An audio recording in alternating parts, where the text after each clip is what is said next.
Di sini pun, di PP Halal pun mensyaratkan perusahaan-perusahaannya wajib menerapkan GMP dan ada audit berkalanya nanti.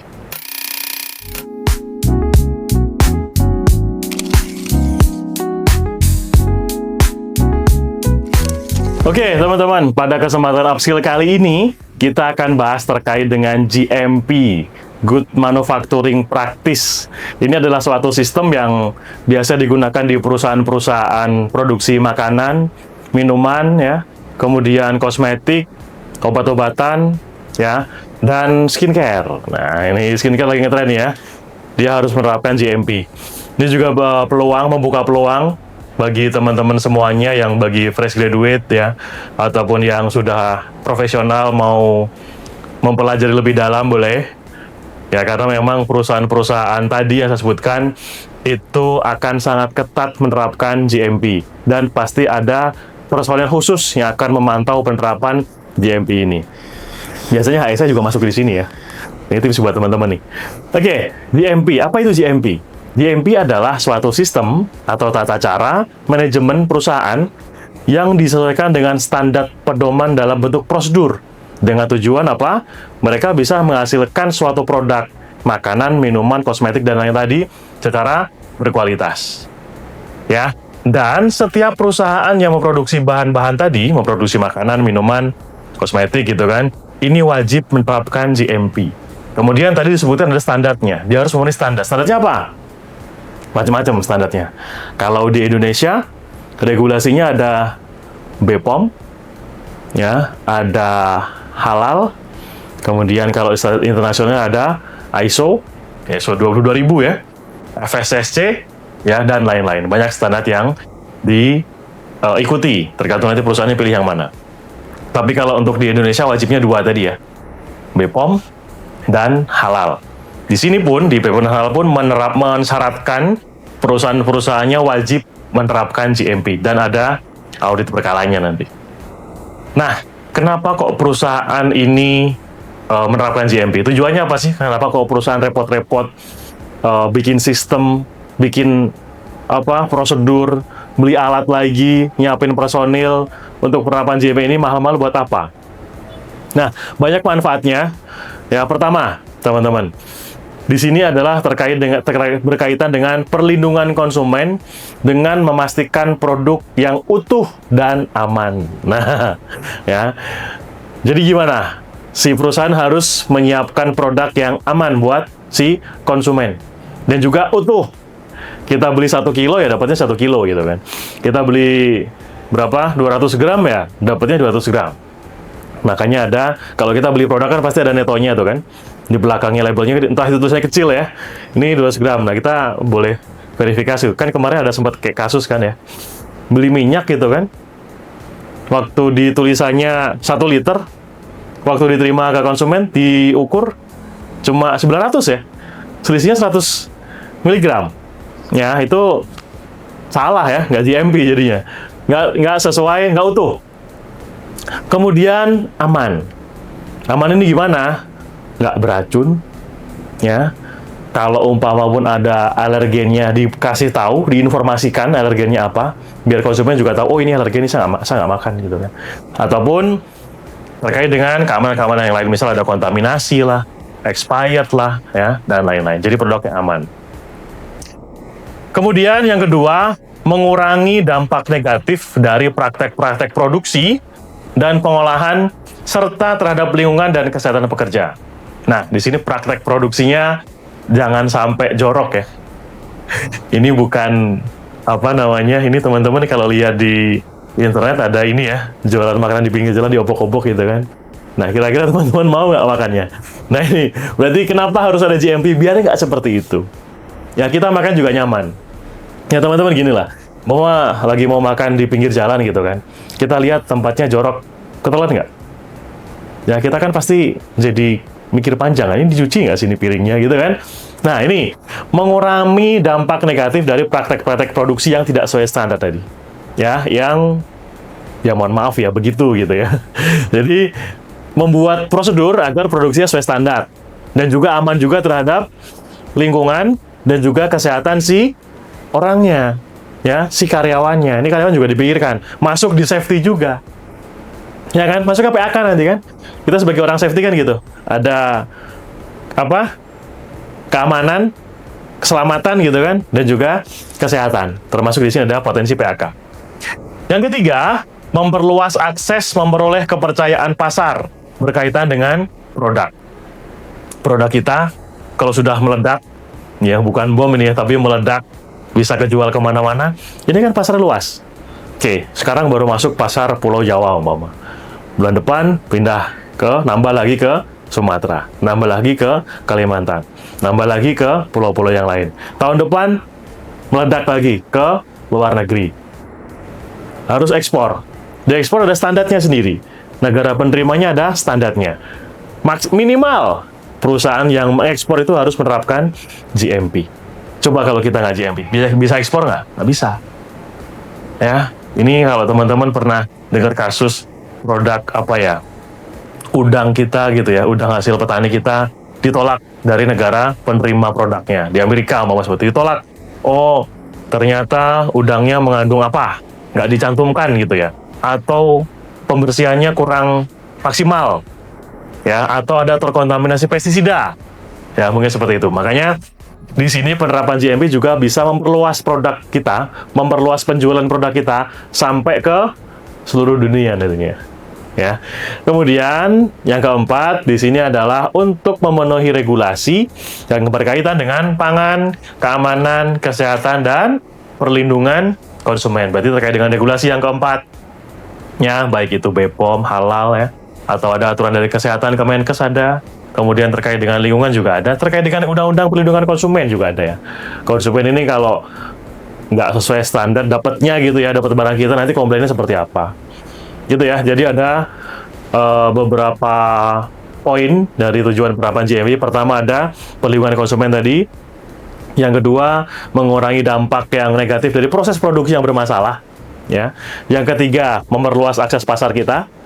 Yang keempat, memenuhi standar-standar pedoman yang harus dipatuhi oleh perusahaan. Kalau di Indonesia ya tadi ya, ada dari Kemenkes ya, dari halal, dari BPOM. Ini kan ada auditnya ini kan. Halal tuh pasti ada auditnya loh. Ya, produk kita sudah dapat label halal nih. Sekarang label halal gambarnya gunung ya. Udah dapat label halal, itu akan ada audit berkalanya. Jadi dipastikan produk ini halal terus nggak sih? Jangan sampai halalnya bulan ini aja, bulan depan udah nggak standar lagi. Gitu ya. Dan juga terkait dengan BPOM tadi ya. Standarnya seperti apa, itu harus kita penuhi. Dan memang ada audit berkalanya. Baik UMKM loh, sekarang UMKM udah ada izinnya ya. Harus ada PIRT. Ya, perizinan industri rumah tangga. Ini juga wajib dipenuhi kalau kita mau akses ke toko lebih besar lah ya. Kita buat produk misal apa nih? Bakso gitu lah ya. Frozen food, bikin bakso gitu kan. Dari UMKM. Kemudian kita packing, kita frozen. Kita akan store ke distributor-distributor gitu kan. Nah, kalau nggak ada expired-nya, nggak ada PIRT-nya, ini biasanya pihak distributor nggak mau terima. Saya nggak mau terima produk kamu. Standarnya nggak ada. Ya, berarti apa nih? Produk kita terisolasi, nggak bisa jualan nanti. Ya, makanya termasuk UMKM, ya ini juga harus memenuhi standar terkait dengan GMP, meskipun masih basic. Ya, oke, kita lanjutkan. Nah, bagaimana perusahaan mewujudkan sistem keamanan pangan melalui cara produksi pangan yang baik? Ya pasti semua harus terpenuhi ya. Alatnya, areanya, prosedurnya, orangnya ya. Banyak ya, mahal makanya ini GMP ini. Oke, pertama kita bahas dari areanya dulu. Pertama kan kita mau masak produk ya, mau buat produk kan ada tempatnya ya. Kecuali produk kita by elektronik, ya bikin program ya kita bisa kerjakan di mana saja. Tapi kalau produknya makanan, minuman, kosmetik, ya obat-obatan pasti butuh area. Berarti apa? Di sini kita pastikan konstruksi dan layout bangunannya yang proper. Ya, dibangun, diperbaiki, disesuaikan dengan kebutuhan produksi-produksi yang mengharuskan GMP tadi. Ya. Di sini, bangunan harus dirancang, dibangun, dan dipelihara sesuai dengan sifat dari proses operasi. Operasional perusahaan maksudnya. Potensi bahaya keamanan pangan dari proses tersebut, perlindungan kontaminasi, konstruksi yang tahan lama, dan tidak menghadirkan bahaya terhadap produk. Jadi apa? Kita harus pilih areanya ya teman-teman ya. Kira-kira kita mau bikin pabrik donat, sampingnya kandang ayam, standar nggak? Ya, kita harus pilih area yang proper untuk produksi makanan. Ya, kita lihat sekitarnya seperti apa. Itu juga masuk di situ, termasuk pemilihan area. Kemudian, terkait dengan potensi kontaminasi tadi. Namanya kandang ayam kan pasti ada potensi bau. Kalau kita buat donat di sampingnya, kira-kira baunya sampai ke donat kita nggak? Potensinya akan nyampe. Ya, makanya nanti kita bisa lakukan proteksi-proteksi yang lain. Entah pindah dari situ juga apa-apa, atau pilih tempat yang lebih proper. Konstruksi yang tahan lama. Kira-kira kalau kita bangunnya di rumahnya atau pabriknya gitu, plafonnya udah mulai rontok-rontok gitu kan, dindingnya udah mulai keropos-keropos, lantainya banyak yang bolongnya. Ada nggak potensi dari serpihan-serpihan bangunan tadi masuk ke produk kita? Ada potensinya. Maka kita pastikan tempatnya yang proper, yang oke, yang tahan lama, kuat dan tahan lama ya, termasuk untuk bangunan ini. Kemudian, pertimbangan selanjutnya harus diperhatikan terkait dengan sumber potensi kontaminasi dari lingkungan sekitar tadi sudah kita sebutkan ya. Dari bau, ya, dari asap mungkin, ya, dari cuaca, ya, masuk loh cuaca ya. Cuaca yang panas membuat udara di dalam ruangan jadi lembab. Kalau lembab nanti potensi jamur. Kalau berjamur nanti produk kita expirednya akan berkurang. Harusnya 7 hari gitu kan. Karena tempatnya lembab, jamurnya tumbuh, 3 hari udah busuk. Ya, ini akan masuk ke proses pemilihan untuk layout bangunan. Identifikasi batas area harus jelas.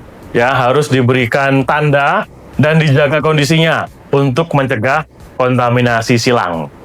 Jadi, produk kita kan macam-macam ini ya, teman-teman ya. Karakteristik produknya beda.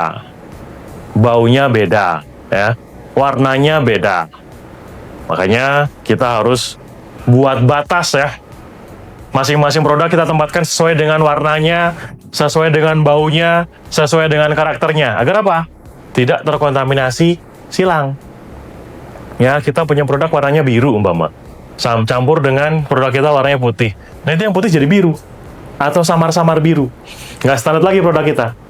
Ya, makanya kita buatkan area yang masing-masing area tersekat dengan jelas. Ya, diberikan penutup. Ya, agar tidak terkontaminasi. Ataupun bau ya, bau juga sama loh. Kita naruh produk gitu kan. Apa nih, misalnya pasta durian gitu ya. Kemudian di sampingnya ada mentega umpama. Ini mentega kan baunya bau mentega. Kemudian dekat dengan pasta durian, jadinya mentega durian nanti. Ya, terkontaminasi. Makanya masing-masing tempatnya harus diberikan batas, diberikan sekat agar tidak terkontaminasi. Ini memang kalau kita diproduksi makanan ya teman-teman, ataupun minuman dan lain-lain tadi, obat ya. Itu udah kayak labirin ya. Udah kayak benteng Takeshi kita. Karena apa? Banyak pintu, banyak sekat. Setiap area ada sekat yang masing-masing gitu kan. Kadang kita bisa masuk, nggak bisa keluar nih. Ya, nah, ini sebagai orang safety nih, harus dibuatkan jalur yang jelas berarti buat orangnya. Ya, jalur evakuasinya biar orang nggak bingung. Saya masuk di sini, saya evakuasi kemana ya? Banyak pintu, banyak sekat. Jadi menyulitkan juga bagi operator nanti ya. Oke. Itu yang terkait dengan konstruksi. Kemudian kita tata letak bangunan dan ruang kerja. Tata letak bangunan atau letak area kerja harus didesain untuk memastikan hygiene dan praktek kerja yang baik. Jadi gimana? Mulai dari lantainya, ya, paling bawah dulu lah ya. Lantainya harus yang keras, kita nggak boleh lantainya lembek-lembek ya. Lantainya harus keras, permukaannya rata, mudah dibersihkan. Potensinya sebenarnya mudah dibersihkan sih. Karena kalau kita lantainya bolong-bolong gitu kan, jadinya apa? Banyak kotoran masuk di lubang-lubang lantai tadi. Akhirnya apa? Kotoran numpuk. Potensi apa? Ada hama, ada binatang ya. Nanti akan kontaminasi ke produk. Ya, jamur dan lain-lain. Kemudian contoh lagi. Tadi sudah kita bahas kontaminasi nih. Ya, masing-masing produk punya bau masing-masing. Punya warna yang berbeda-beda. Nah, kalau kita tempatnya yang asal, nanti yang biru jadi putih. ya, yang kuning jadi merah. Karena nyampur kan. Nanti gimana? Kita tidak bisa mengidentifikasi produknya. Makanya produknya harus disimpan di masing-masing area sesuai dengan baunya masing-masing, warnanya masing-masing, karakternya masing-masing. Agar apa? Tidak saling mengkontaminasi nanti. Ya, makanya di industri yang mengharuskan GMP itu biasanya banyak labirin ya. Kayak ini nih.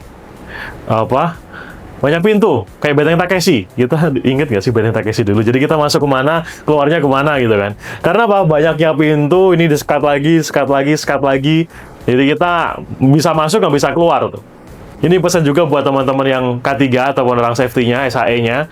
Buat jalur evakuasi yang jelas ya. Jangan sampai nanti operator bingung, saya evakuasi kemana? Karena banyak pintu. Membingungkan jadinya. Oke. Kemudian bangunan harus memiliki ruang yang cukup untuk perpindahan bahan, produk, dan personel, serta terdapat dinding pembatas dan partisi antar ruang. Tadi sudah ya, partisi antar ruang berarti fungsinya agar tidak terkontaminasi. Termasuk orang ini ya, personil. Kalau bahan produk sudah kita bahas tadi. Personil masuk, personil mau istirahat, personil mau pulang. Ini jalurnya harus beda-beda nih. Karena apa? Orang, ini operator nih, saya operator nih. Cukup-cukup datang gitu kan. Kemudian saya pakai pakaian luar dong. Ya, pakai jaket motor gitu kan, pakai celana, pakai sepatu. Nah, ini kan dari luar kan bermacam-macam debu dan aneka kuman ya. Kemudian saya mau masuk ke area produksi. Terus gimana? Jadi gimana? Kita aturannya masuk, kemudian ganti baju, ya, gunakan baju produksi, cuci tangan, ya, apalagi nih, pakai masker, ya, penutup kepala, ya, sarung tangan mungkin kalau pakai sarung tangan, pakai sepatu khusus untuk produksi. Kemudian biasanya harus ada proses sasrum, di steril. Jadi kita masuk ke suatu ruangan di kotak gitu kan, semprot dari atas, kiri, kanan, bawah, ya, desinfektan untuk memastikan bakteri, jamur yang nempel di tubuh kita mati, nggak ada. Ya, kemudian setelah steril, baru kita masuk ke area produksi. Nah, steril tuh, masuk ke produksi, boleh kita kontak dengan produk. Kemudian ada kalanya orang harus istirahat. Entah itu ke toilet, ya, makan siang, dan lain-lain. Dia kan keluar, kan? Ya, keluar, berarti baju produksinya dilepas, taruh tempat steril, ya, kemudian keluar. Baru dia mau ke toilet, mau makan gitu ya, mau istirahat, ya, keluar dari area produksi, bajunya beda nih. Masuk lagi. Prosedurnya sama kayak masuk tadi. Ya, cuci tangan gitu kan, bersih-bersih, kemudian pakai baju produksi lagi, steril lagi, baru masuk ke area produksi. Nggak steril, nggak boleh masuk.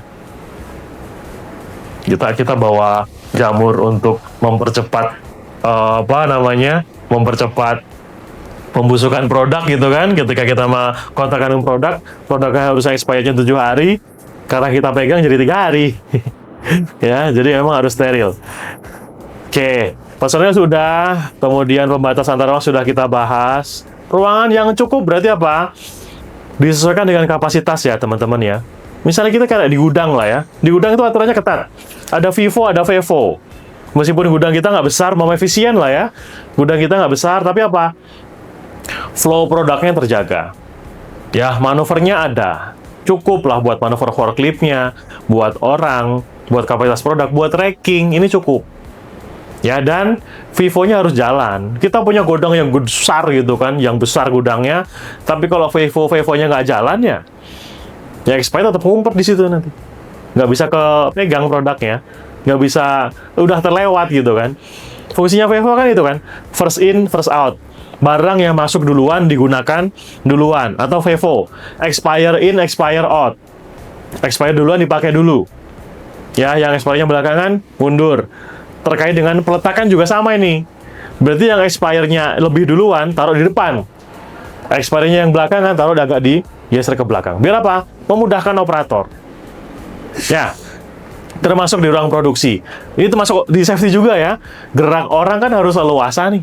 Ya, mau belok kiri, mau belok kanan, jangan-jangan orang berdiri gini aja kan ya. Susah nanti kerjanya. Yang ergonomi. Ini juga berkaitan di sini. Oke. Kemudian dinding, lantai, area proses, sudut dinding dan lantai, drainase dan plafonnya. Kita mulai dari lantai dulu ya. Lantai ini kan. Ya, kalau kita di rumah kan lantai disapu ya. Mungkin kalau di manufaktur sama, ya dibersihkan juga, disapu, dipel. Dan kalau untuk standar food manufacturing ya, ini saya contohkan food manufacturing. Di food manufacturing itu lantainya nggak boleh keropos. Ya, lantainya harus dikeraskan gitu ya, di floor, di beton, kemudian kasih cat atau apa. Pastikan si lantai ini keras, datar, tidak ada keropos, tidak ada lubang, mudah dibersihkan. Pak, kenapa keropos nggak boleh? Kalau keropos ya teman-teman di lantai, ini kan banyak operator lewat ya, banyak produk jatuh gitu kan. Ini akan masuk di area-area keropos tadi. Nah, kalau dibiarkan lama-lama, busuk kan? Produk makanan kalau busuk akan mengundang pes. Pes apa nih? Coa gitu kan? Tikus ya, semut, lalat. Masa kita mau makan produk yang banyak lalatnya kan? Enggak kan? Nah, makanya kita mengurangi potensi pes tadi. Lantainya harus clear dan dibersihkan secara berkala. Dinding pun sama ya. Kalau diproduksi makanan biasanya pakainya stainless panel. Ya, yang agar apa? Mudah dibersihkan, nggak usah dicat kan? Kalau stainless panel nggak usah dicat, udah ada warnanya. Dan dia nggak gampang keropos. Tahan api lagi. Ini bagi safety masuk juga nih kan. Ya, pakai stainless panel. Biasanya standarnya seperti itu. Mudah dibersihkan, nggak usah dicat, tahan lama, dan lain-lain. Kemudian plafon. Plafon ini potensinya tinggi nih teman-teman.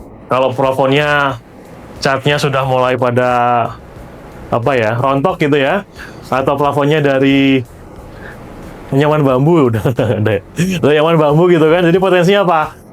Kayunya udah mulai lapuk, rontok ya, catnya mulai keropos, rontok ya, belum lagi nanti kalau ada pes ya masuk ke produk.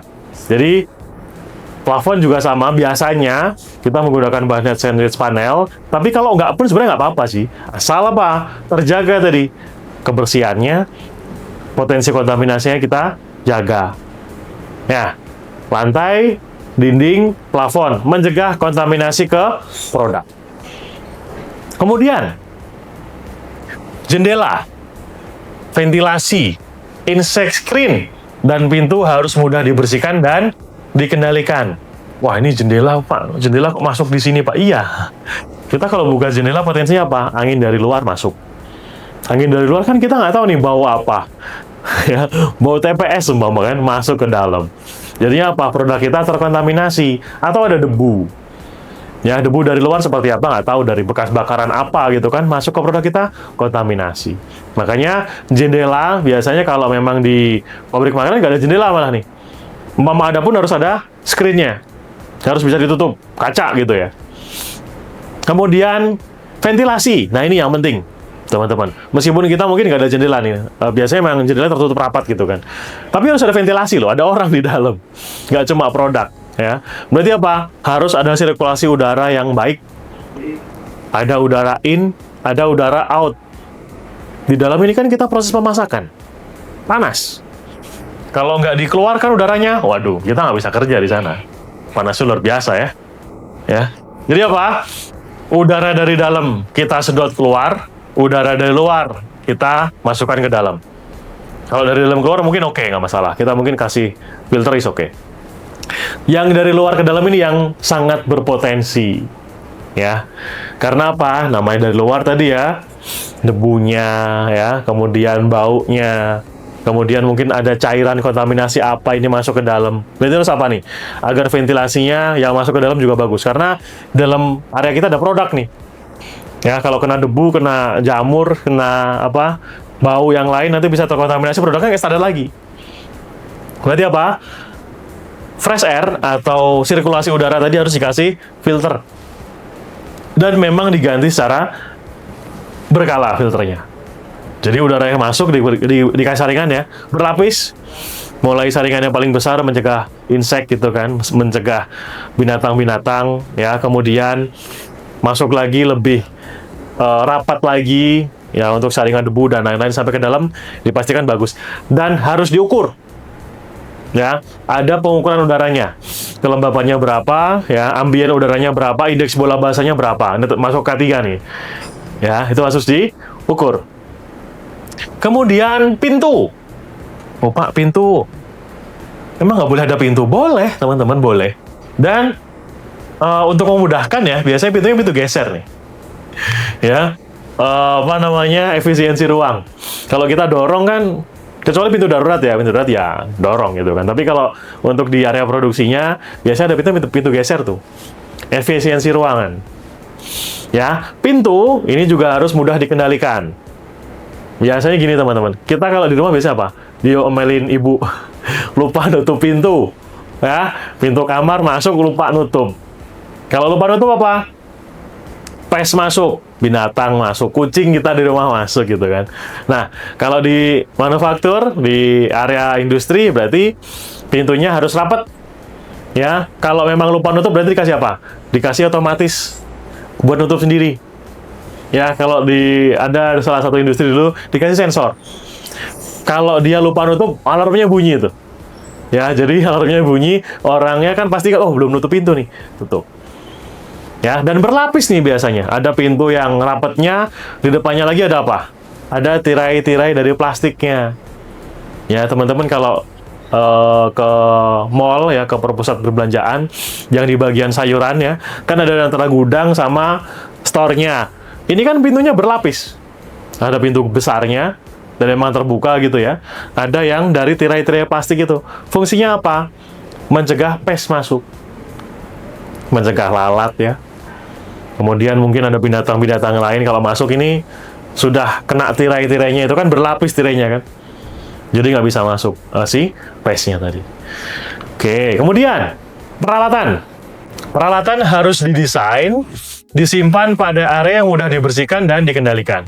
Semua alat ya teman-teman ya, baik mesin produksinya, alat bantunya, alat untuk perbaikannya, obeng-obeng ini ya, harus apa?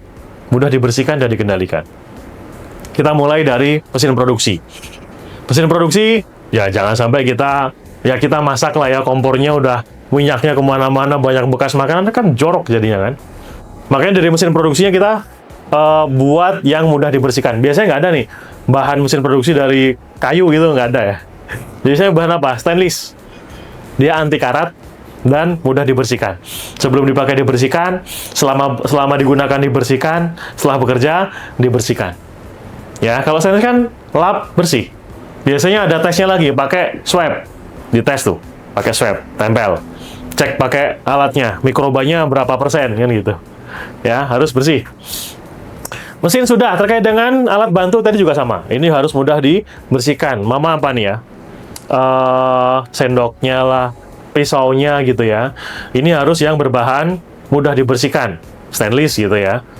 Boleh nggak Pak kita pakai bahannya kayu gitu ya? Kayu nggak boleh ya teman-teman ya. Kenapa? Kayu ini kan berpori. Kalau berpori apa? Potensi mikroba masuk ya, debu masuk, cairan masuk. Ini kan meresap di dalam. Nanti apa? Jamur akan bersarang di sana.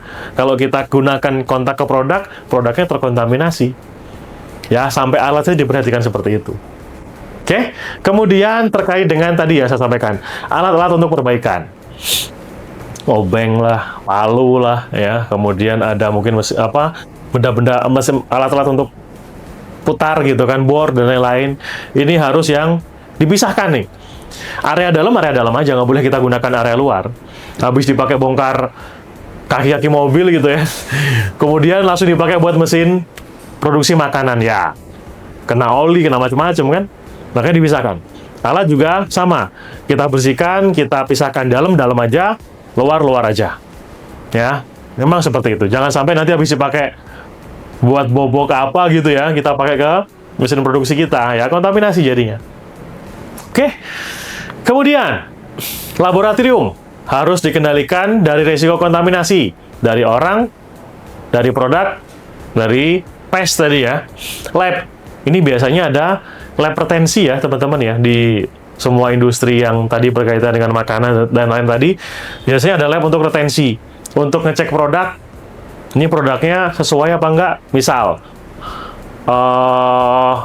kita punya satu line produksi. Ya, jam sekian sampai jam sekian. Oke, kita ambil sampel satu, taruh di lab. Ya, kemudian dicek sama teman-teman QC. Cek nih. Kemudian ini harusnya expired 7 hari, Pak, taruh tuh. Dengan suhu sekian. Ya, kemudian ditunggu gitu kan. Oke, sudah 3 hari, oh aman kok. Nah, ini fungsinya adalah lab itu untuk naruh produk-produk tadi buat sampel. Dan pastikan tidak terkontaminasi. Baik itu orang yang masuk nggak sembarangan ini ya. Jadi biasa orang-orang QC aja.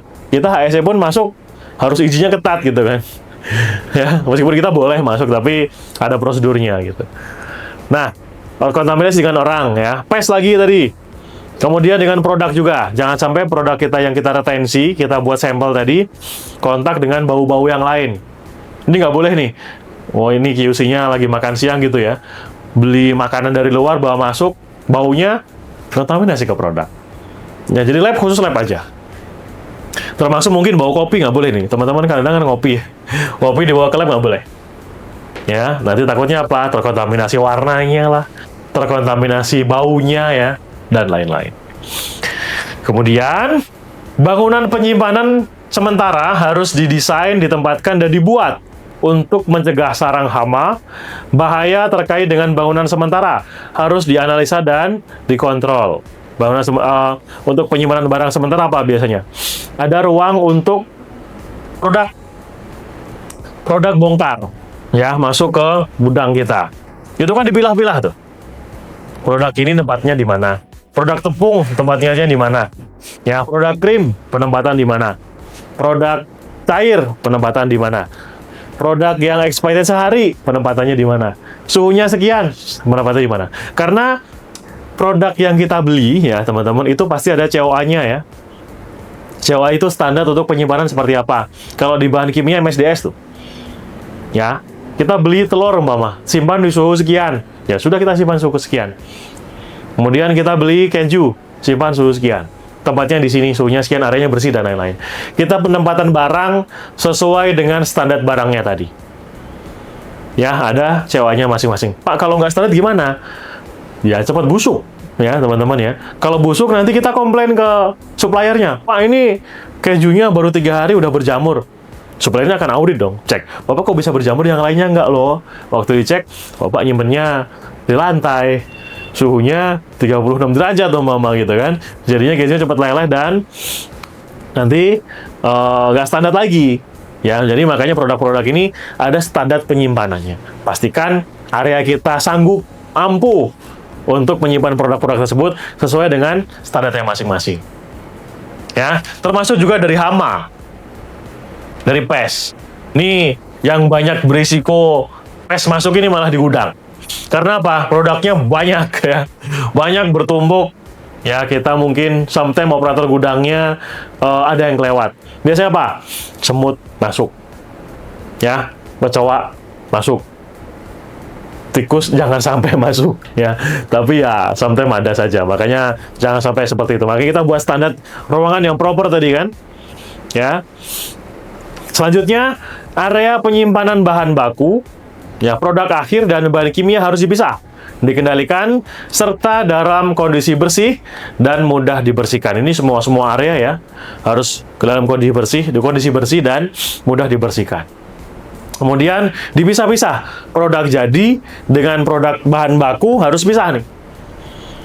Bahan jadi ini udah jadi nih siap rilis ke konsumen kan, rasanya udah standar ya. Kontaminasi dengan bahan baku lagi kan, di sini produknya produk bau vanila, produk bahan bakunya kita bau durian, nyampur nanti, kontaminasi lagi.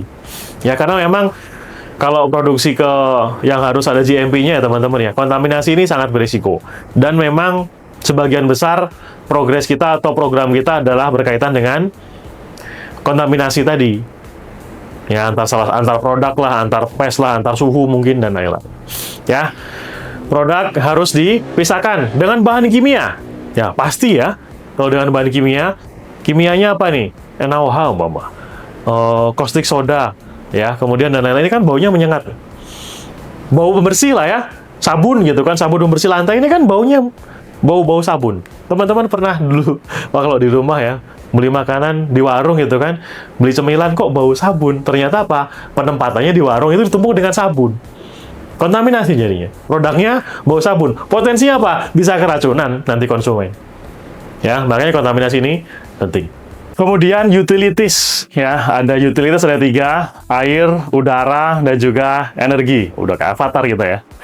Oke, penyediaan rute, baik itu untuk jalur pengairan, jalur udara, dan jalur energi, dipastikan harus clean, tidak ada kontaminasi dengan unsur lain. Nah, kita contohkan yang udara dulu ya. Kita kan tadi sudah bahas waktu yang bangunan tadi, ada utilitas. Ya, terkait dengan sirkulasi udara. Ada udara in, ada udara out, atau ada jendela. Ya, pastikan jendela ini ya ada pembatasnya ya. Tidak sembarangan serangga bisa tiba-tiba masuk gitu kan. Ya, mungkin ada strainernya atau ada jaring-jaringnya, itu untuk jendela. Kemudian yang paling penting, kalau jendela mungkin simpel ya. Yang fresh air, yang jalur lalu lintas udara. Ini kan kalau kita dalam area produksi kan panas ya, teman-teman ya. Nah, udara panas ini mau dibawa kemana? Sedangkan, ya mungkin ruangan kita agak tertutup. Untuk area produksi kan pasti steril ya.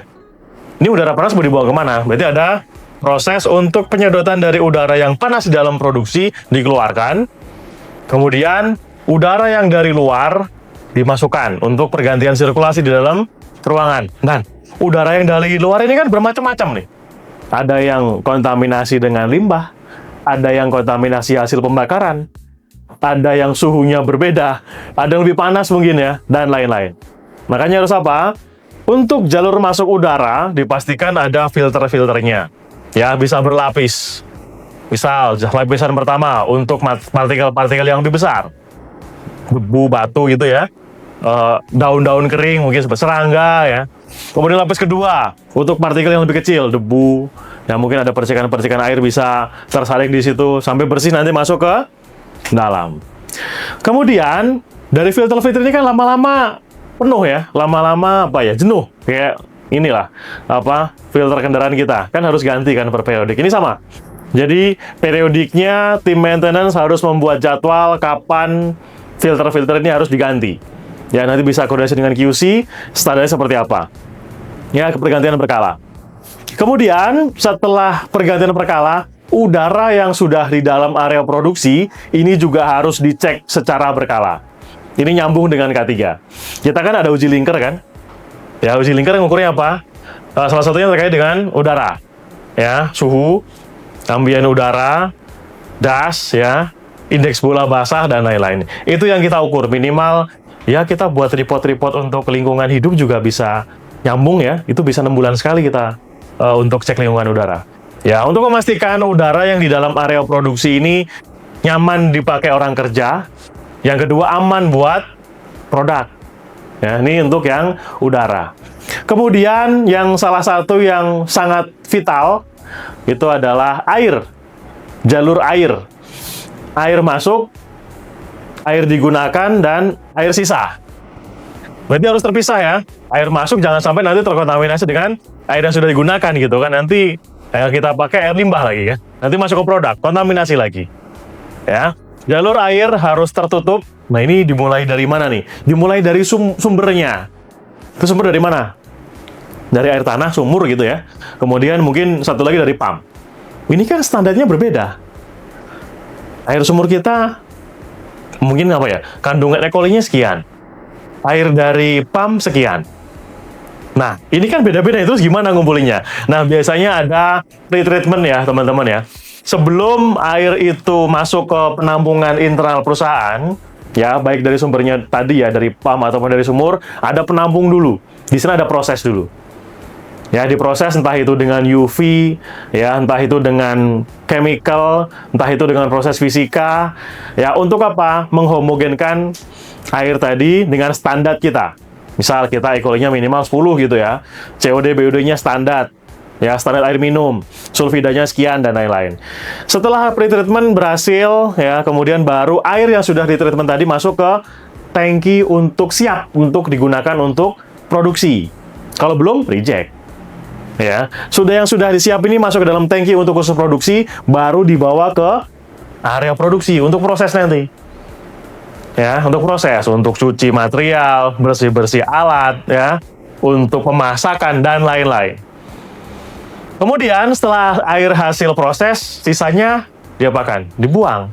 Nah, ini air limbah. Air bekas cuci, air bekas proses, ini kan air limbah.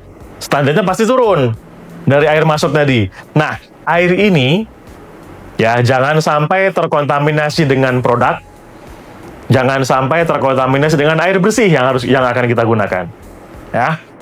Air yang sudah kita gunakan tadi, air limbah tadi, harus kita alirkan. Ya, keluar dengan pipa tertutup ya, biar nggak terkontaminasi dengan yang lain-lain.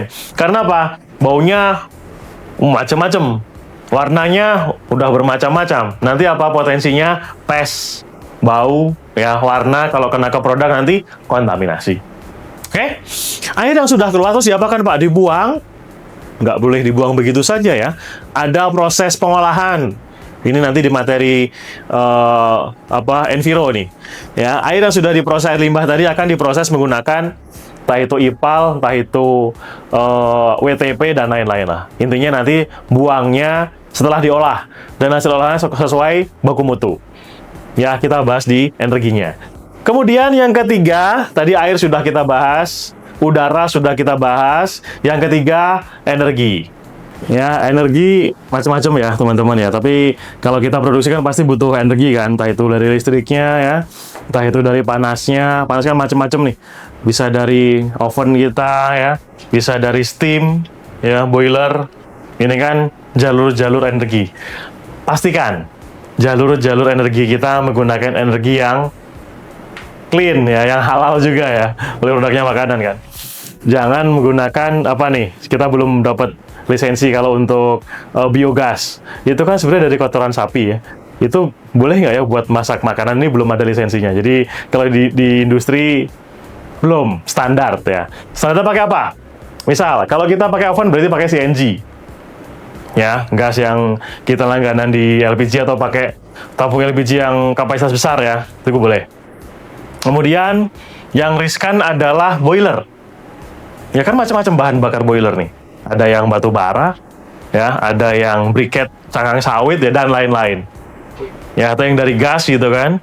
Nah, kalau batu bara gimana Pak? Boleh nggak Pak buat masak? Ya, selama clean nggak masalah. Debunya, asapnya nggak masuk nggak masalah. Tapi baiknya, ya, kalau bisa cover semua debu dan baunya dan lain nggak masalah sebenarnya. Tapi baiknya kalau industri tadi ya, makanan, terus kemudian obat-obatan, skincare, kosmetik itu baiknya menggunakan yang jalur gas, energi gas. Ya, karena apa? Gas nggak ada residunya, ya, dia bakar habis. Tapi ingat, di boiler ini ada jalur gasnya, ada jalur airnya. Airnya kembali lagi yang tadi ya. Jadi airnya harus clean dulu sebelum masuk ke boiler. Jalur energinya dipastikan clean, tidak terkontaminasi dengan area sekitar, berarti pipanya harus tercover rapat gitu kan sampai ke area produksi. Ya, pastikan juga chemicalnya. Boiler kan ada chemicalnya ya teman-teman ya. Berarti apa nih? Pakai chemical yang food grade. Ya, chemicalnya kalau kontak dengan makanan ya aman ya untuk dimakan, tapi jangan dimakan chemicalnya. Jangan diminum chemicalnya ya. Tapi ketika chemical ini digunakan di dalam boiler, kemudian uapnya disalurkan ke area produksi. Di area produksi pastikan si produk ini tidak terkontaminasi dengan chemical tadi. Ya, makanya chemical cari yang food grade. Banyak sekarang chemical food grade ya. Termasuk oli, tools untuk utilities tadi kan. Mungkin kita butuh lubrikasi, bearing atau apapun. Ini kan kalau di dalam area produksi harus menggunakan yang food grade. Ya beda dong kita pakai olinya mobil gitu kan. Kita pakai menggunakan oli yang mesin produksi untuk makanan. Jadi nanti akan kontaminasi ke produk. Oke, kita sudah bahas tadi ya, utilities. Air, udara, dan juga energi. Kemudian akses ke limbah. Limbah industri makanan, minuman, terus kemudian kosmetik, ya, obat, ini luar biasa. Jadi kita pastikan punya pengolahan limbah yang proper ya Bapak Ibu ya. Jadi mulai dari pertama, sistem harus tersedia untuk memastikan bahwa limbah diidentifikasi, dikumpulkan, dipindahkan, dan dibuang dengan cara tertentu, sehingga mencegah kontaminasi terhadap produk atau di area produksi. Ya, berarti penempatannya, jarak antara area produksi, antara gudang dan juga TPS harus diatur. Jangan sampai baunya TPS menyerbak ke gudang. Ya, jangan sampai baunya TPS menyerbak ke area produksi. Makanya biasanya normalnya berapa ya? Minimal 15 meter ya. 15 meter, 100 meter ya. Tapi paling penting adalah TPS-nya terproteksi. Baunya nggak menyebar, pengambilan sampahnya regulernya standar gitu ya, tiap hari gitu mungkin tinggal ambil yang sampah basahnya. Kemudian PES, namanya bau pasti mengundang PES. Pastikan PES-nya dikontrol dengan baik. PES, hati-hati dengan PES. Setiap TPS pasti mengeluarkan bau, apalagi limbah kita limbah organik. Baunya luar biasa. Pembusukannya luar biasa. Ya, untuk menghindari PES berarti apa? Pengambilan sampahnya harus reguler. Tiap hari diambil. Bisa koordinasi dengan Dinas Lingkungan Hidup, ya, Dinas Kebersihan, ataupun punya vendor sendiri silahkan. Yang penting pengambilan regulernya terjadwal. Ya, maksimal mungkin 2 hari 3 hari lah ya. Bagusnya tiap hari diambil. Karena apa ya, kalau dibiarkan lama-lama nanti membusuk, lalat ya, kemudian mungkin belatung dan lain-lain. Ya, ini kalau sampai ada PES, wah repot. Ya, apalagi nanti produk kita TPS-nya dekat dengan produksi, wah repot sekali. Ya. Oke. Terkait dengan penempatan tadi. Pastikan tertutup rapat TPS-nya, baunya tidak menyebar ya. Kemudian pengambilannya reguler. Agar apa? Ya, PES-nya nggak muncul. Ya, kemudian juga tidak mengkontaminasi ke produk, baik itu baunya, mungkin untuk bersihkan sampahnya gitu ya, dan juga PES-nya tadi. Oke, kemudian wadah limbah ataupun sampah harus diidentifikasi dengan jelas. Maksud penggunaannya, penempatannya, jenis bahayanya, dan dikunci agar limbah dan sampah tidak menimbulkan risiko terhadap produk. Biasa kita pilah-pilah ya teman-teman ya. Mana sampah organik, mana sampah anorganik, plus mereka 3 nih, sampah B3. Kita bahas yang organik anorganik karena berkaitan dengan food ini ya, dengan GMP. Oke, organik anorganik harus dipisah. Berarti apa? Tempatnya pun harus terpisah. Ya, mungkin yang plastik, yang kertas ya bisa agak terbuka. Ya, tapi kalau yang organik karena menimbulkan bau tadi, ya menimbulkan PES, berarti kita harus rapat. Biasa gini, kalau mama kita ada sampah organik, contohnya apa ya? Sisa-sisa keju gitu kan, sisa-sisa tepung, sisa-sisa dari cangkang telur, ya, susu. Ini kita tempatkan pada mungkin bag ya, entah itu plastik ataupun apapun itu dari dalam produksi, sudah kita ikat di dalam. Ya, baru kita tarik keluar. Jadi tarik keluar ini nggak ada tetesan. Nggak ada tetesan, nggak ada bau, udah rapat di situ. Baru kita taruh di TPS. Ya, TPS juga rapat. Nanti diambil oleh vendor yang ngambil tadi. Ya, berarti penempatan, terus kemudian pengemasan sampahnya tadi juga harus proper. Harus ada ketentuan pemisahan, penyimpanan, dan pembuangan limbah. Oke, sudah kita bahas ya. Frekuensi pembuangan limbah harus diatur untuk mencegah penumpukan dengan minimum frekuensi pembuangan setiap hari, serta kontraktor pembuangan limbah harus disetujui. Oke, tadi sudah kita bahas ya sebenarnya teman-teman ya, terkait dengan jadwal untuk pengambilan limbah. Baik limbah organik, anorganik, di TPS harus dipisah ya. Nanti kalau kardusnya kontaminasi dengan cairan, lama-lama basah. Ya, nanti PES-nya bisa nggak ke organiknya, malah ke kardusnya, ke anorganiknya nanti. Dipisah, mana yang organik, mana yang anorganik. Penjadwalan pasti ya, tiap hari, baiknya tiap hari. Terus kemudian terkait dengan penumpukan, ya, penumpukan material juga jangan sampai menumpuk tinggi, makanya harus diambil tiap hari. Kontraktor pengambilannya, ya, ini ada case ya teman-teman ya. Jadi sudah MOU gitu kan. Nah, waktu jadwal pengambilan nggak datang-datang. Akhirnya apa? Ya numpuk sampahnya. Sampahnya numpuk apa? Jadi bau. Lama-lama ulatnya keluar, belatungnya keluar, lalat banyak. Waduh, jadi masalah nanti. Jadi pastikan teman-teman kalau kontak vendor untuk pengambilan sampah, apalagi yang terkait dengan produksi mengharuskan GMP, cari yang benar-benar proper. Ya. Oke, kemudian drainase harus didesain untuk mencegah kontaminasi dengan area produksi dan memiliki kapasitas yang cukup. Nah, ini balik lagi ke air tadi. Ya, kita harus punya drainase. Ada yang punya case meluap drainasenya. Nah, ini kita harus punya drainase yang proper ya, teman-teman ya. Berarti apa? Air yang tadi sudah kita proses, hasil proses tadi, air limbah tadi ya, ini harus kita alirkan ke drainase dan harus tertutup. Ya, sampai nanti masuk ke IPAL, diolah dan rilis. Kemudian untuk drainase luar, drainase air hujan juga sama. Ya, pastikan bersih, dibersihkan secara berkala. Ini kalau teman-teman lihat di industri-industri makanan ya, kita selokannya udah kinclong gitu kan. Nah, kenapa kok harus bersih terkait dengan drainase ini?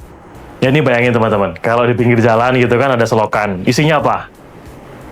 Tikus, apa tuh? Tikusnya gede-gede gitu kan? Mungkin ada kecoa ya, mungkin ada binatang-binatang yang lain. Ya, jangan sampai nanti di area produksi, di drainase produksi, bermacam-macam pesnya ya, bermacam-macam binatangnya. Makanya memang harus dibersihkan secara berkala drainasenya. Oke, kemudian pastikan drainase tidak mengalir dari air kotor ke air bersih, berbalik gitu ya. Berarti apa? Elevasinya harus bagus. Air masuk gitu ya, entah itu dari air hujan atau air hasil produksi atau air sisa IPAL, ini ada elevasinya. Ya, nanti rilis ke badan air atau keluar atau mungkin di reuse gitu ya.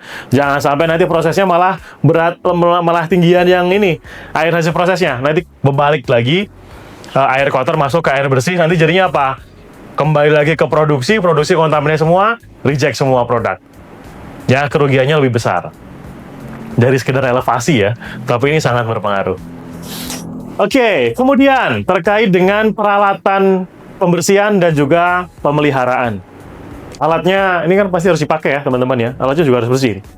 Peralatan food contact harus didesain dan dibangun untuk memfasilitasi proses pembersihan, desinfeksi, dan juga pemeliharaan. Baik alat mesin ya, dan juga alat bantu, tools, apa ya, pisau gitu ya, sendok, mungkin centong, ataupun sodet gitu ya. Ini juga harus food grade ya teman-teman, nggak boleh berbahan kayu atau yang berpori. Kenapa kok nggak boleh yang berpori? Karena apa? Kalau berpori nanti masuk kontaminan gitu kan, entah itu jamur, entah itu kotoran ya, atau sisa hasil produksi nempel di dalam pori-pori kayunya, dibersihkan nggak bisa. Ya, nanti akan jadi sarangnya jamur nanti atau bakteri. Efeknya apa? Kontaminasi ke produk kita ya nggak standar lagi ya. Nanti bisa expired lebih cepat ya, bisa jamuran dan lain-lain. Jadi memang didesain ya, dibentuk agar mudah untuk dibersihkan. Kemudian alat juga sama. Ya, didesain dibentuk nggak banyak lekukan. Biar apa? Mudah dibersihkan. Kalau lekukan kan biasanya apa? Jadi kontaminasi, jadi hitam-hitam, jadi kotor gitu kan. Nah, makanya memang didesain dibentuk memang mudah untuk dibersihkan. Kemudian, peralatan harus memenuhi prinsip desain hygiene dan meminimalisir kontak dengan tangan dengan produk. Fungsi alat ini kan sebenarnya kepanjangan tangan dari kita kan. Ya, misal ini kayak sendok lah ya. Sendok gitu kan. Ini kan biar tangan kita nggak masuk langsung. Bukan kayak yang di pinggir jalan diaduk-aduk gitu kan. Nah, ini makanya kita butuh alat bantu. Ya, entah itu sendok ya ataupun sodet gitu ya. Entah itu pisau, ya ini harus diminimalisir kontaminasinya. Atau fungsinya adalah meminimalisir kontak dengan tangan. Meskipun ya teman-teman ya, tangan kita sudah cuci tangan dulu gitu kan. Mungkin better pakainya malah sarung tangan yang food grade ya. Kemudian permukaan kontak produk harus terbuat dari bahan food grade, kedap air dan bebas korosi. Tadi ya, termasuk mungkin apa nih? Meja ya, telenan gitu kan. Ini kan kontak dengan produk. Pastikan apa? Terbuat dari bahan food grade, kedap air. Nah, kalau kayu kan menyerap air kan? Ya, kayu menyerap air nih. Jadi air kotor pun menyerap ya. Mau gimana? Masih di dalam gitu kan. Dan juga bebas korosi. Berarti apa? Yang stainless ya, teman-teman ya. Kita mau beli es gitu kan, serutannya kok hitam gitu. Ya, ketelan nggak kira-kira? Nah, makanya kalau di GMP ini harus food grade bersih, mudah untuk dibersihkan dan bebas korosi. Jadi yang stainless, ya, stainless kan lebih tahan lama. Korosinya ada, potensinya ada, tapi ya waktunya lama ya. Kemudian juga ini harus diperhatikan ya. Kalau memang ada potensi korosi, sudah mulai keropos, segera diganti atau diperbaiki. Kemudian, peralatan untuk proses thermal harus memenuhi suhu tertentu agar dapat dikendalikan. Nah, ini teman-teman. Nah, kenapa kok nggak boleh pakai plastik?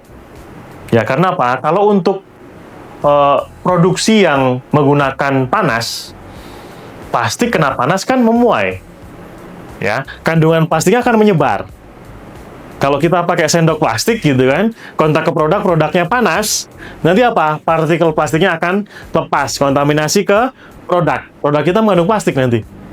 Nggak standar lagi, nggak hygiene lagi, nggak standar GMP lagi. Ya, berarti pakai yang stainless. Kemudian program pembersihan kering dan pembersihan basah harus didokumentasikan untuk menjamin peralatan dalam kondisi bersih. Ini kalau pembersihan basah maksudnya rame-rame gitu ya, clean all. Dibersihkan mungkin menggunakan air. Pembersihan kering ini apa? Biasanya cleaning on progress. Waktu sambil kerja, mereka sambil cleaning. Ya mungkin ada serpihan apa, remahan apa, segera dibersihkan langsung ya. Kalau untuk nanti selesai baru cleaning basah gitu kan. Tapi pas kerja nanti cleaning bersih, cleaning kering gitu kan. Jadi memang proses pembersihan ini sebelum sesudah biasanya basah ya, dan juga progres kerja, pas progres kerja, ini yang cleaning kering. Oke, kemudian pemeliharaan harus mencakup semua peralatan untuk mengendalikan bahaya keamanan pangan. Terkait dengan maintenance juga sama ya, teman-teman ya. Misal ada peralatan yang rusak ya, mesin yang trouble, ya ini harus alat-alat yang digunakan ini harus juga clean ya, harus juga hygiene. Berarti tadi saya sampaikan di awal ya, alatnya sudah dipisah. Mana alat yang digunakan di area dalam produksi gitu kan, mana yang digunakan di luar. Meskipun bentuknya sama, tapi hygiene-nya kan beda. Satu buat bongkar mobil, buat buka dump truck gitu kan. Satunya buat buka mesin makanan, umpama kan nanti kontaminasi dengan debu-debu jalanan ya. Makanya harus dipisah. Oke, terkait dengan alat itu teman-teman, poinnya adalah alat dibuat ya menggunakan alat yang mudah untuk dibersihkan, anti korosif, anti pemuaian kalau terkena panas, kemudian dibersihkan secara berkala. Oh, satu lagi, alat-alat ini setelah pembersihan harus di swab ya teman-teman ya. Kita sudah bersihkan nih, nah ini bersih apa enggak? Kasat mata bersih gitu kan, tapi apakah betul-betul bersih? Biasanya nanti ada sampling tes swab, dicek alatnya pakai alat swab, tempel set di push up gitu kan, kemudian ditaruh di alat, dicek partikel mikrobanya berapa persen. Nanti standarnya tergantung masing-masing perusahaan. Oh, di perusahaan saya maksimal 5%, umpama. Oh, di perusahaan saya 2%. Ya ini masing-masing kali. Tapi ya pastikan ada tes swabnya, memastikan alat itu betul-betul bersih. Bukan cuma kasat mata. Kan bakteri nggak kelihatan, jamur nggak kelihatan ya di mata ya. Makanya harus ada tes swab. Berarti harus investasi alat nanti, dan juga tim yang untuk ngetesnya. Oke, kemudian tadi sudah kita bahas terkait dengan bangunan ya, terkait dengan jalur limbahnya ya, kemudian permesinan dan juga peralatan sudah kita bahas. Poinnya adalah alat-alat dan juga area ini mencegah untuk kontaminasi baik dari luar ya ataupun dari dalam itu sendiri, dan mudah untuk dibersihkan.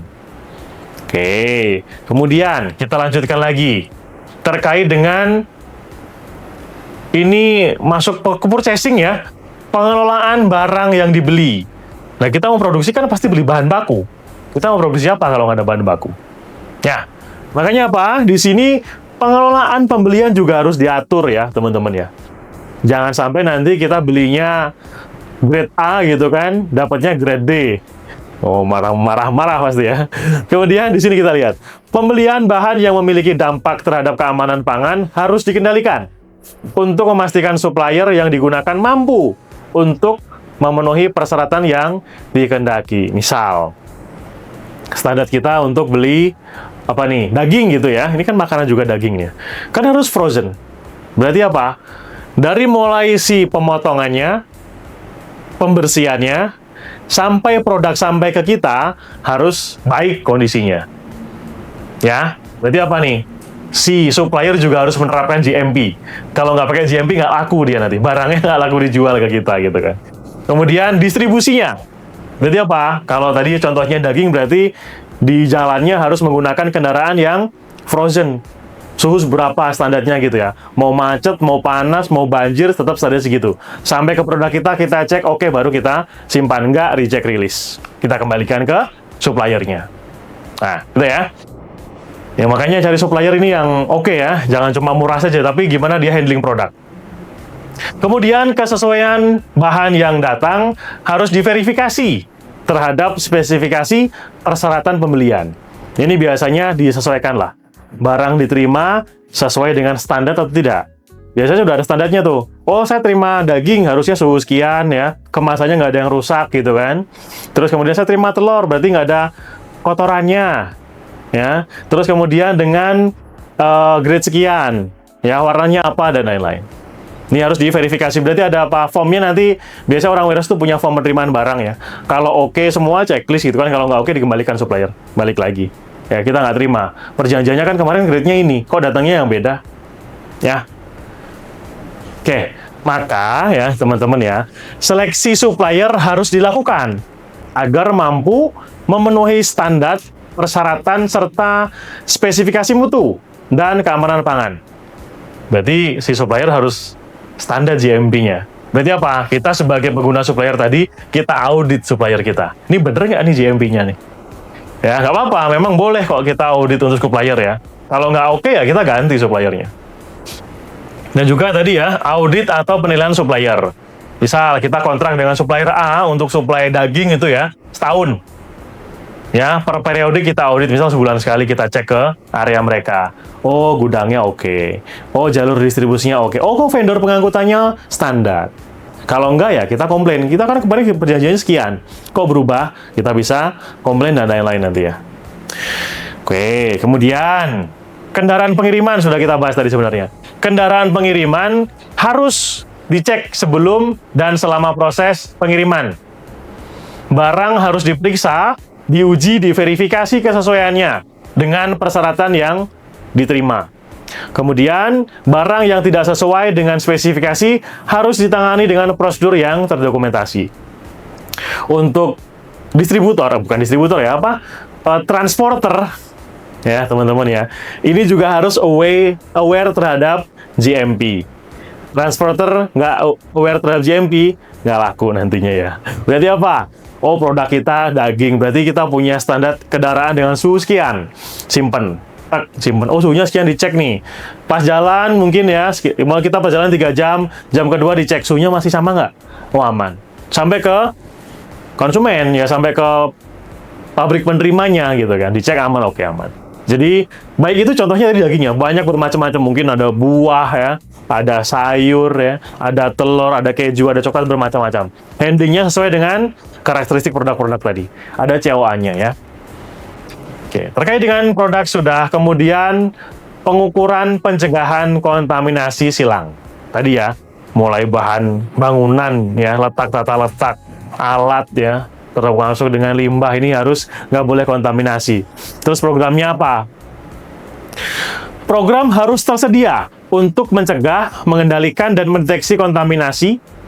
Pengukuran harus mencakup pencegahan kontaminasi fisik, alergen, dan juga mikroba.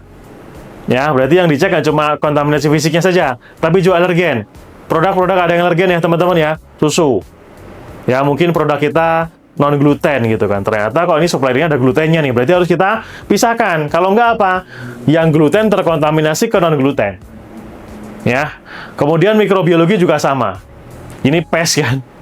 Pesnya nanti kontaminasi ke produk yang lain. Harus ada tesnya. Berarti apa? Ada namanya penataan ya teman-teman ya. Udah ditata nih seminggu rapi. Minggu kedua belum tentu loh. Makanya harus ada auditnya di internal kita sendiri yang memastikan apa? Per partnya masih sesuai dengan standar yang dipasang awal. Yang mencegah kontaminasi-kontaminasi ini. Oke. Kemudian kandungan alergen yang terdapat pada produk harus dideklarasikan dengan jelas. Kalau produk kita alergennya apa? Misal kita produknya jualnya susu kotak gitu ya. Alergen susu sapi. Ya, kita cantumkan di situ. Ya, kalau produksi dari susu sapi, alerginya ini. Ya, atau mengandung gluten. Ya, mengandung apa lagi tuh? Ya, yang biasanya memang ini ya, gluten ataupun susu ya. Dan juga lain-lain alergi yang lain lah, macam-macam sebenarnya. Seafood, ada orang yang alergi seafood ya. Ya, makanya harus disampaikan di sana. Oke. Kemudian, jika bahan gelas atau rapuh digunakan, maka inspeksi rutin dan prosedur jika terjadi kontaminasi harus dilaksanakan. Nih ya teman-teman, termasuk catatan pecahannya kalau memang pecah. Misal, tempat area kerja kita, dindingnya ada dinding kaca, ada jendelanya jendela kaca. Ini harus kita nomerin. Cover lampunya gitu ya, lampunya kaca. Ini potensinya apa? Lampunya pecah, kacanya pecah, kontaminasi ke produk. Berarti memang kita nomerin tuh kaca-kaca di tempat kerja kita. Kalau pecah, wah ini repot nih ya. Harus ketemu. Ya, jadi, kaca dinding satu pecah mama. Nah, kita harus satukan pecahnya tuh. Dari nggak serpihan nggak ketemu gitu kan. Nah, udah kita akan potensi kontaminasi ke produk. Makanya apa? Harus ada pengecekan, misal menggunakan metal detector gitu ya. Atau menggunakan X-ray. Kalau kaca, menggunakan X-ray kedetek tuh. Ya, karena ketebalan density-nya ya, ini masih kedetek di X-ray. Tapi kalau di metal detector tidak. Metal detector khusus untuk metal. Dan kalau memang ada yang pecah harus kita catat. Ini pernah pecah di sini, berarti perbaikannya apa nanti? Lampu pernah pecah, berarti kita harus pasang cover. Ya, kalau pecahnya kemana-mana masih di cover itu. Oke, selanjutnya terkait dengan pembersihan dan sanitasi. Program pembersihan dan sanitasi harus ditetapkan dan memastikan peralatan dan lingkungan produksi terpelihara dalam kondisi higienis. Fasilitas berupa peralatan harus benar dibersihkan. Bahan yang digunakan untuk pembersihan juga food grade ya. Program pembersihannya ada, cleaning in proses jalan, ada parameternya, dan juga program pembersihan harus dipantau pada frekuensi tertentu. Jadi gini teman-teman, untuk cleaning biasanya kita gini. Kita buatkan program jadwal cleaning. Ya, kapan cleaning awal sebelum kerja, kapan cleaning in progress, kapan cleaning after bekerja, kapan cleaning semuanya. Ya, berarti apa? Orangnya harus dilatih. Cara cleaningnya seperti apa sih? Standarnya gimana sih orang cleaning ini? Bersih menurut saya, bersih menurut si A berbeda. Ya, makanya dibuatkan standar bersih itu seperti apa. Ya, 5R-nya harus jalan. Ya, programnya itu. Kemudian, orangnya sudah training, jadwalnya dibuat. Ya, berapa hari sekali untuk cleaning semua gitu kan. Terus kemudian, pastikan semuanya jalan. Berarti apa? Ada prosedur cleaningnya. Ada form checklist cleaningnya. Kalau sudah cleaning berarti dia ada catatannya, sudah cleaning jam sekian. Si A cleaning jam sekian. Ya, alat-alatnya tadi ya sudah di cleaning, kemudian pastikan ada pengecekan hasil cleaningnya di tes swab. Ya, cleaningnya ini benar-benar bersih, nggak cuma kasat mata gitu kan, tapi memang betul-betul sudah sesuai standar. Chemicalnya, sabunnya harus yang food grade, jadi kemakan pun nggak apa-apa. Jangan sampai kita lagi makan mie instan beli gitu kan, kok bau sabun. Ya, makanya memang chemicalnya yang food grade. Food grade itu biasanya nggak berasa, nggak berbau teman-teman. Nggak berwarna juga. Ya, tapi bersih. Ya, kumannya hilang. Oke. Kemudian terkait dengan program pembersihan sudah ya. Bahan kimia yang digunakan sudah. Terus kemudian alatnya sudah. Kita lanjut lagi. Ke tes hama. Kucing hama nih kucingnya. Kucing kalau di area produksi hama ya teman-teman ya. Kucing, anjing nggak boleh. Makanya apalagi anjing nih ya. Apalagi banyak restoran yang halal gitu kan. Yang tulisannya halal. Ini nggak boleh nih anjing masuk nih. Ya, takutnya apa? Kontaminasi. Ya, lagi makan gitu kan. Tiba-tiba anjingnya bersin. Bersihnya kemana-mana. Kontaminasi ke yang lain. Jadinya nggak halal lagi, nggak izin lagi, nggak standar lagi. Terkait dengan pes ini, ya kita nggak pilih-pilih, tapi semuanya. Hewan yang masuk ke area produksi berarti masuknya pes. Ya, hygiene, kebersihan, inspeksi, penerimaan bahan, dan monitoring prosedur harus dilakukan untuk mencegah aktivitas pes tadi. Cleaningnya digunakan untuk apa? Ya cegah pes salah satunya. Bangunan cegah pes, pembuangan limbah cegah pes, ya sanitasi cegah pes. Ya kemudian personil ini perusahaan bisa menunjuk personil atau pihak ketiga. Rata-rata pihak ketiga. Perusahaan maunya beres. Ngurusin cleaning, saya serahkan ke pihak ketiga. Saya bayar, selesai. Pihak ketiga, ini harus paham nih, pest nih gimana. Gimana mereka handling kecoa Jerman ini gimana. Ya, German cockroach ya. Ini yang biasa dia reproduksi banyak. Oke, kemudian bangunan harus dipelihara dengan baik agar apa? Lubang-lubang tadi ya, lubang di lantai, lubang di dinding, lubang di atap, ini nggak jadi sarangnya pes, nggak jadi sarangnya hama. Didesain untuk mengurangi akses hama. Termasuk ini ya teman-teman ya, siku bangunan antara lantai dan juga dinding ini kan siku. Ini kan pojokannya susah dibersihkan. Potensinya apa? Semut nanti lewat-lewat di situ. Makanya di industri makanan ataupun kosmetik, siku tuh nggak ada. Ya, kita buatkan material lain ya, biar landai, nggak ada siku. Fungsinya apa? Mudah dibersihkan. Mudah dibersihkan berarti menghindari pes. Ya, termasuk nanti pes ini banyak nih macamnya nih.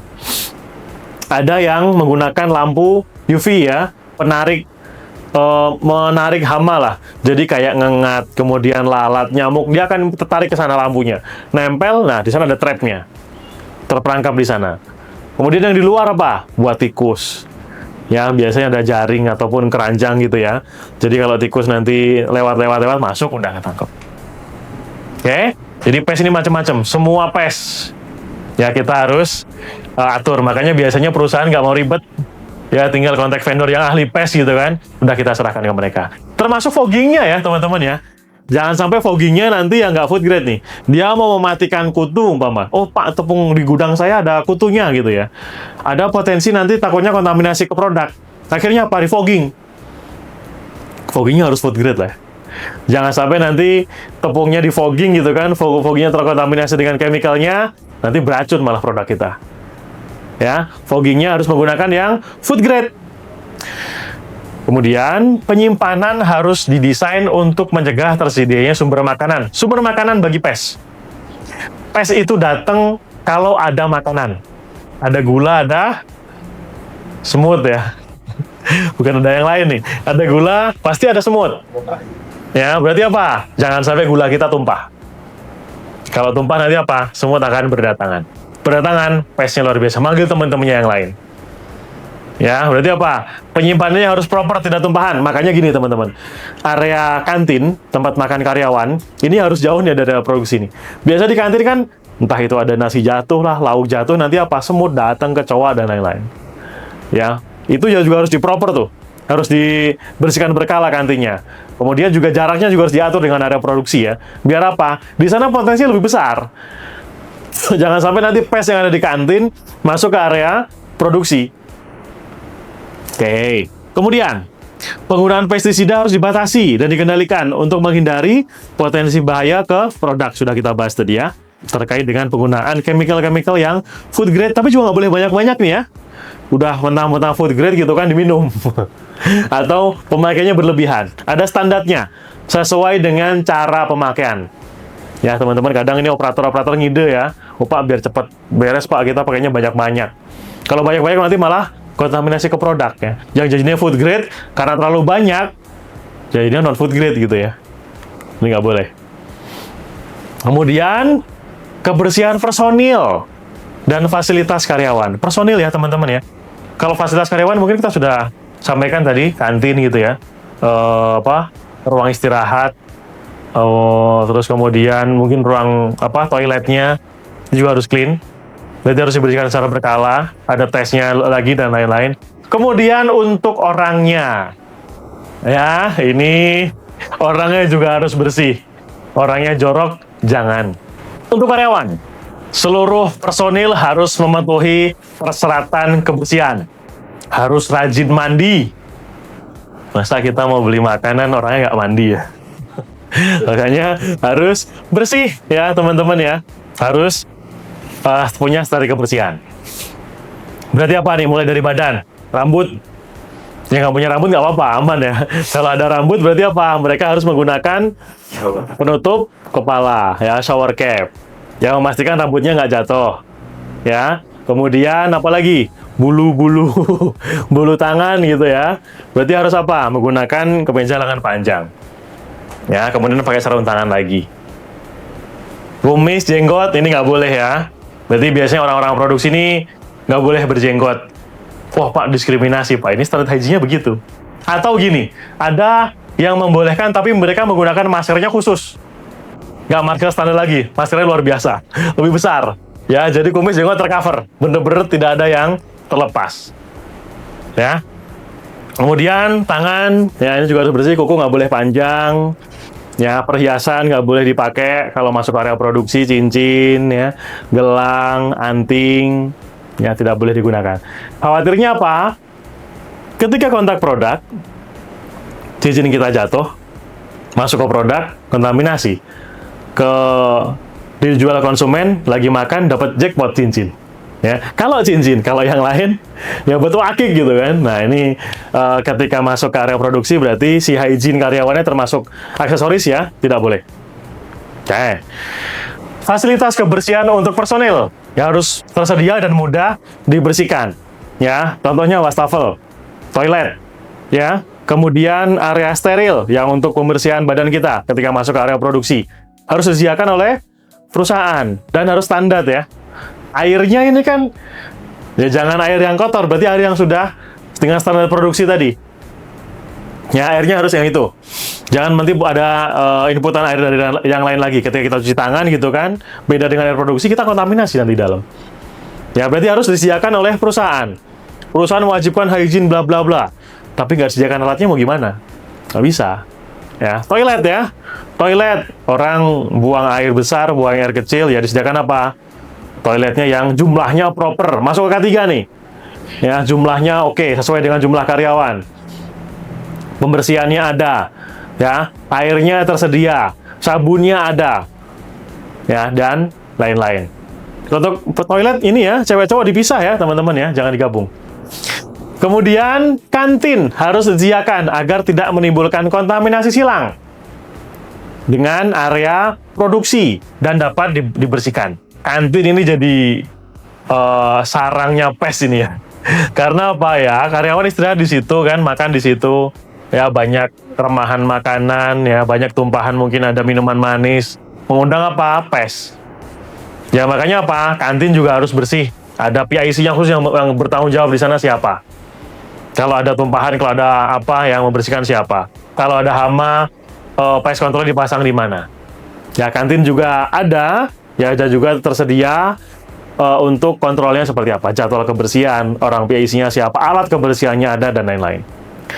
Kemudian, APD yang digunakan masuk ke dalam area produksi, ya, tidak boleh digunakan untuk keperluan lain. Wah, ini ya. Baju produksi, ya sudah dipakai di produksi, nggak boleh kita buat kondangan ya. Jadi area produksi aja, sepatunya, bajunya, topinya, maskernya, ini khusus untuk di area produksi. Banyak yang bandel tim engineering nih. Ya, karena memang buru-buru gitu kan, habis benerin mesin di dalam produksi karena ada panggilan di luar, udah nggak ganti baju, tinggal keluar. Akhirnya apa? Kontaminasi ke area luar. Masuk lagi, kontaminasi ke produk. Ya, berarti harus ada APD-nya harus proper, teman-teman. Mulai dari penutup kepala, masker, ya mungkin kalau ada kacamata, kemudian ada bajunya, lengan panjang tertutup semua, ya menghindari yang rontok ya, misalnya bulu atau apa. Kemudian sarung tangan ya, kemudian alas kaki. Semuanya harus tercover dan dicuci secara berkala. Percuma kita punya APD yang bagus, yang proper, tapi nggak pernah dibersihkan. Jadi sarangnya pes. Ya, bakterinya kemana-mana nanti ya. Jadi harus dibersihkan. Nah ini harusnya standar ya. Jadi nanti rancu nanti. Jadi kalau untuk APD ini, ya misal baju gitu kan, biasanya perusahaan yang terkait dengan GMP itu mereka punya laundry sendiri. Karena apa? Sabunnya mereka harus food grade. Ya, atau kontrak dengan vendor lain, tapi vendor lainnya kita kasih standar. Kamu kalau nyuci baju di tempat saya berarti harus food grade loh. Chemicalnya gitu ya. Kalau dibawa ke rumah masing-masing nanti nggak standar. Yang satu nyucinya di kali gitu kan, satunya nyucinya di mana, satunya nggak dicuci. Ya namanya seragam gitu kan. Nah makanya untuk meminimalisir hal-hal tadi, biasanya perusahaan sudah menyediakan laundry-nya sendiri. Oke. Kemudian pemeriksaan kesehatan bagi personil yang kontak langsung dengan produk, MCU berkala. Ya teman-teman ya. Ya meskipun MCU itu ada harga yang harus dibayar gitu kan, tapi wajib ya. Jadi apa? MCU ketika karyawan baru masuk. Jangan sampai ketahuannya pas kerja nanti nih. Yang lalu-lalu nanti gimana yang kontaminasi ke produk. Ya, ketika baru masuk berarti apa? Tidak boleh ada yang sakit kulit ya. Sakit kulit nggak boleh ya. Kemudian ada luka terbuka, jadi tidak boleh masuk area produksi. Ya. Kemudian punya penyakit apa nih? TB umpama ya. TB ataupun mungkin beri-beri ya. Ini kan menular ya. Hepatitis ya, hepatitis. Ya ini ya makanya harus ada MCU dulu. Yang case seperti ini ya silahkan ditempatkan yang tidak kontak dengan produk. Yang kontak dengan produk pastikan yang benar-benar sehat. Kemudian ada MCU berkala. Di standar K3-nya berapa? Setahun sekali ya. Setahun sekali. Minimal itu. Kemudian personel yang menderita penyakit infeksi tidak boleh bekerja secara kontak langsung dengan produk. Tadi ya, karyawan yang sakit, batuk, flu, luka terbuka, ya. Terus kemudian apa lagi nih? Meler-meler. Nggak boleh masuk area produksi. Berarti apa? Pastikan orang yang masuk area produksi yang sehat. Kalau flu gitu kan, bersin ya, batuk nanti menyebar kemana-mana, nularin ke orang lain, ke temennya, nularin ke, bukan nularin ya, kontaminasi ke produk jadinya ya. Jadi yang sakit tidak boleh masuk area produksi. Ini harus disampaikan kepada supervisor area agar mereka aware terhadap hal ini. Kadang sakit dikejar terus ya, nggak boleh, nanti kontaminasi ke produk. Oke, kemudian personel harus mencuci tangan dan tidak boleh berkuku panjang. Ya, ketika masuk tadi ya, dia harus hygiene dulu nih. Cuci tangan, habis naik motor gitu kan. Cuci tangan, kukunya nggak boleh panjang, nanti jadi kontaminan ke produk. Ya, kemudian harus hygiene, bersih, dan lain-lain. Personel tidak boleh merokok di area produksi. Dilarang menggunakan perhiasan. Menggunakan cat kuku, kuku palsu, bulu mata palsu, yang palsu-palsu lainnya. Ya, ketika masuk area produksi ya teman-teman ya, tidak boleh merokok. Waduh, ini rokok ya di smoking area ya. Kopi juga nggak boleh. Yang boleh masuk ke area produksi minuman hanya air putih, air bening. Ya, karena apa? Kita bawa kopi gitu kan, masuk ke area produksi. Kalau topinya kumpah yang awalnya rasa keju jadi rasa kopi. Ya, ini nggak boleh kontaminasi. Makanya yang boleh masuk, karena dulu gini teman-teman, awalnya tidak boleh sama sekali. Nggak boleh, air itu nggak boleh dibawa masuk ke produksi, tapi karyawan punya hak untuk minum. Ya, dia panas areanya, dehidrasi. Kalau nggak minum nanti nggak safety. PHK, bisa fatality. Ya, makanya boleh untuk air minum dibawa masuk, tapi hanya untuk air minum, air putih. Air berwarna, air berasa tidak diperbolehkan. Termasuk perhiasan tadi ya sudah kita bahas ya, anting hidung gitu umpama ya. Terus kemudian gelang, cincin, kalung tidak boleh masuk area produksi. Cat kuku nggak boleh. Ya, apalagi kontak dengan produk, ya dia pakai cat kukunya lepas. Kontak ke produk, produknya jadi berwarna-warni nanti. Kemudian kuku palsu tidak boleh, bulu mata palsu tidak boleh. Yang palsu-palsu tidak boleh masuk ke area produksi. Oke, ini fasilitas karyawan sudah ya teman-teman ya. Jadi pastikan apa? Karyawannya bersih. Dan harus diedukasi. Namanya rekrut karyawan 10 orang kan standar kebersihannya beda-beda ya. Yang satu bersih banget orangnya, yang satunya jorok gitu kan. Nah makanya apa? Dibuat standar. Ya, dan diedukasi. Kamu itu harus bersih gini. Di rumah juga harus bersih ya. Nanti kebawa ke tempat kerja. Karena pasti dari rumah teman-teman ya. Standar kebersihan kan orang dari rumah punya standar kebersihan beda-beda kan. Ya makanya ini kita standarkan. Dan diedukasi biar mereka lebih aware terhadap kebersihan untuk dirinya sendiri. Kemudian, Pak, kalau produknya sudah rilis, kemudian ternyata ada kontaminasi, terus gimana? Kalau kita ketahuan sebelum dibeli konsumen, wah enak tuh. Bukan enak sih, ya sebenarnya sudah salah ya. Produknya misal ada potong pecahan kaca gitu ya, masuk ke produk, rilis nih, sudah ke distributor. Nah, kita tahu nih, entah tahu udahnya dari mana nih. Oh, ada informasi mungkin ya, distributornya dia menggunakan X-ray, waktu dicek, oh ada serpihan kaca, masuk ke kita. Nah, kita harus punya prosedur untuk recall, tarik ulang produk-produknya. Ya, sistem harus menjamin agar produk yang gagal memenuhi persyaratan mutu, keamanan pangan dan regulasi harus dapat diidentifikasi dan keluar dari rantai supply. Berarti apa? Kita lihat dari kode produksi. Ini kan teman-teman kalau beli produk pasti ada kode produksinya dong. Ini pekerjaan ini produknya di shift berapa, tanggal berapa, jam berapa itu ada. Tarik. Yang berbarengan dengan itu. Satu shift biasanya. Tarik semuanya. Masuk ke area gudang kita lagi. Ya untuk dicek satu-satu. Ini bener cuma satu tadi produk yang reject atau semuanya. Takutnya semuanya atau ada lagi gitu ya. Jangan sampai nanti sudah ke tangan konsumen. Kalau sudah tangan konsumen nanti jatuhnya apa? Komplain. Komplainnya di sosmed. Rame. Nama baik perusahaan jatuh. Ya makanya recall ini pastikan kita punya prosedur recall. Jangan sampai nanti ada komplain dari customer, kita mau tarik nggak tahu produk yang tarik yang mana. Ya, pastikan berarti apa? Kode base produksi sudah ada. Ya, ini rantai distribusinya kemana sudah ada. Oh, produksinya di area barat tuh, Mama. Suppliernya ini. Udah kita tanyain tuh. Kita tarik dulu. Ya, kita cek lagi, bener cuma satu ataupun semuanya. Kalau semuanya gimana? Ya reject semua. Ya, memang seperti ini ya, teman-teman ya. Kemudian terkait dengan penyimpanan barang atau warehousing, produk atau bahan yang disimpan dalam gudang dipastikan dalam keadaan bersih, kering, terhindar dari bahan berbagai sumber kontaminasi. Ya, kemudian kondisi lingkungan dikendalikan dan terpisah penyimpanan dengan bahan kimia yang lain. Syarat FIFO, FEVO, ya, dan juga kendaraan pengiriman tadi sudah kita bahas ya.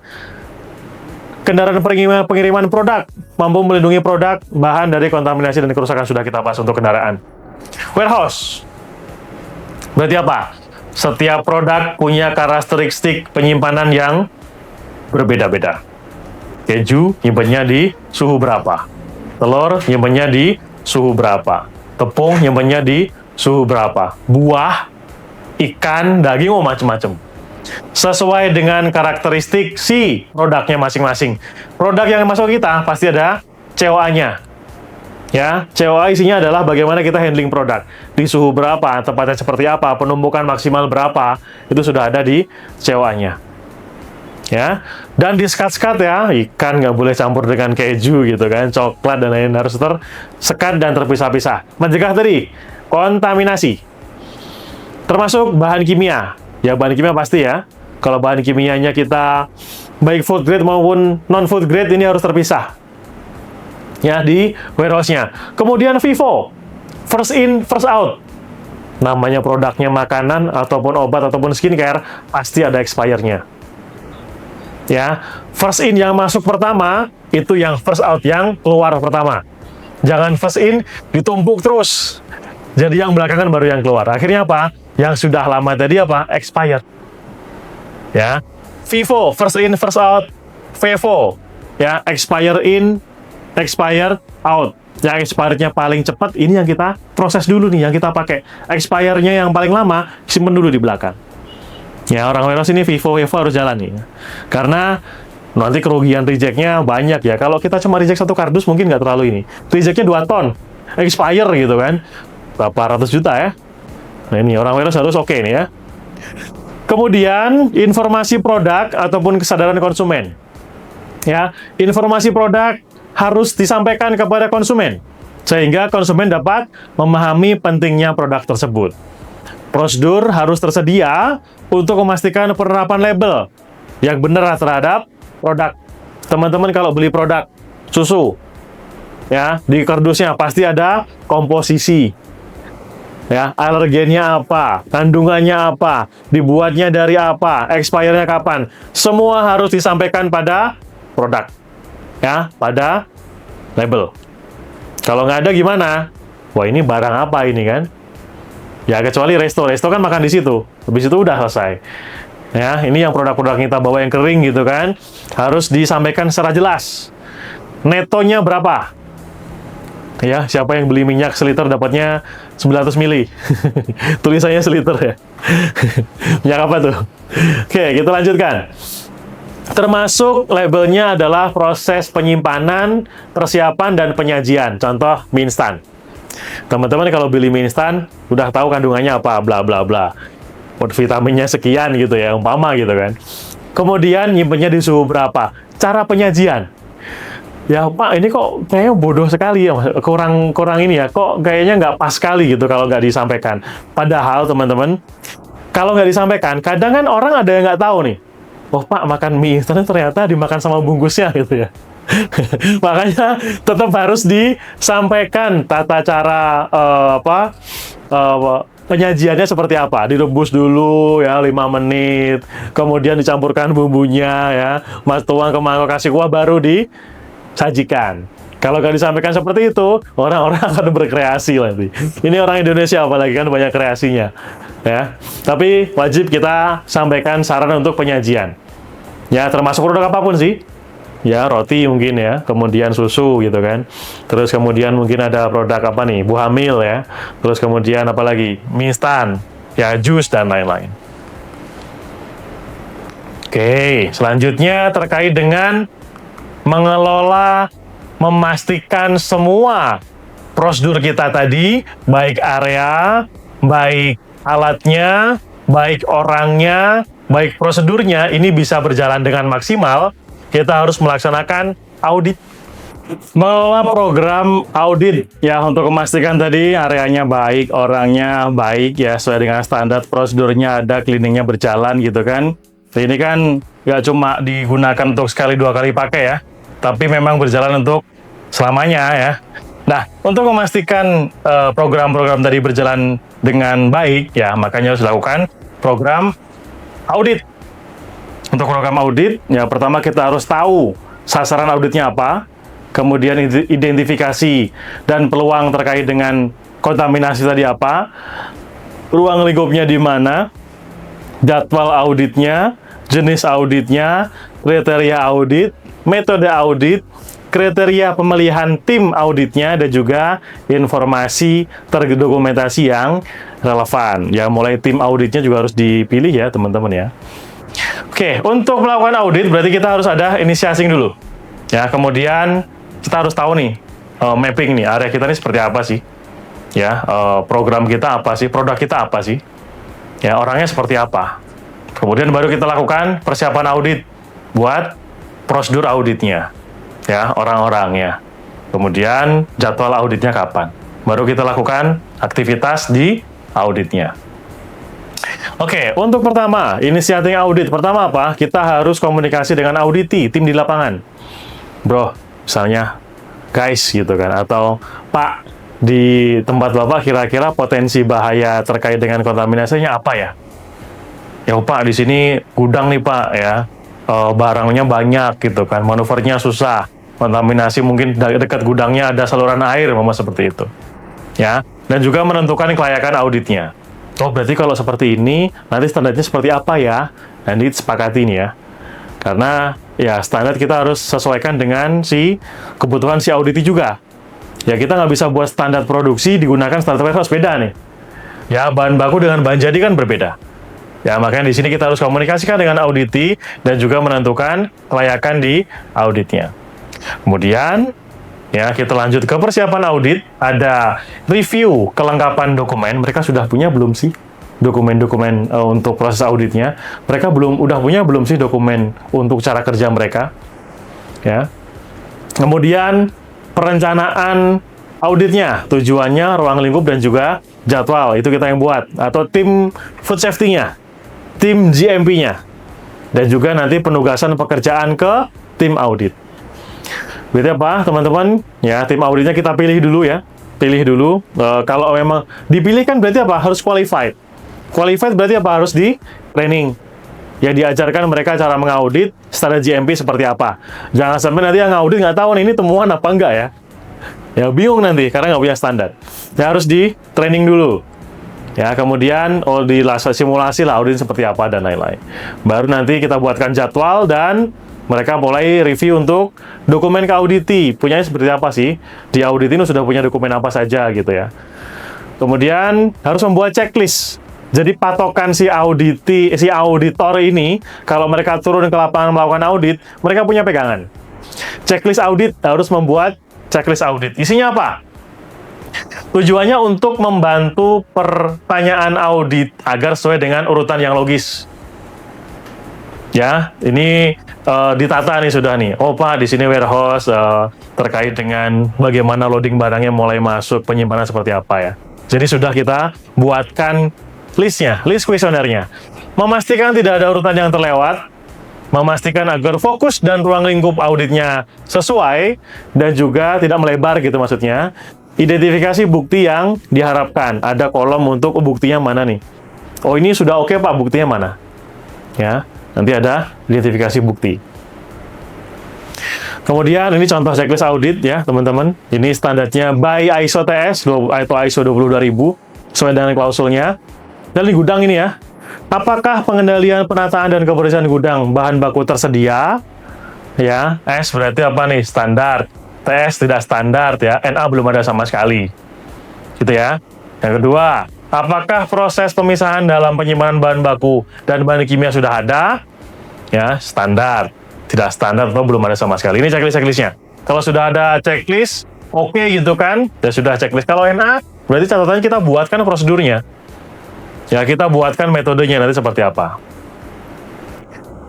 Ini contoh untuk rencana audit. Kita buatkan tujuan auditnya apa? Ya, evaluasi tahunan, kemudian ruang lingkupnya kemana, seluruh departemen, apa departemen warehouse saja gitu ya.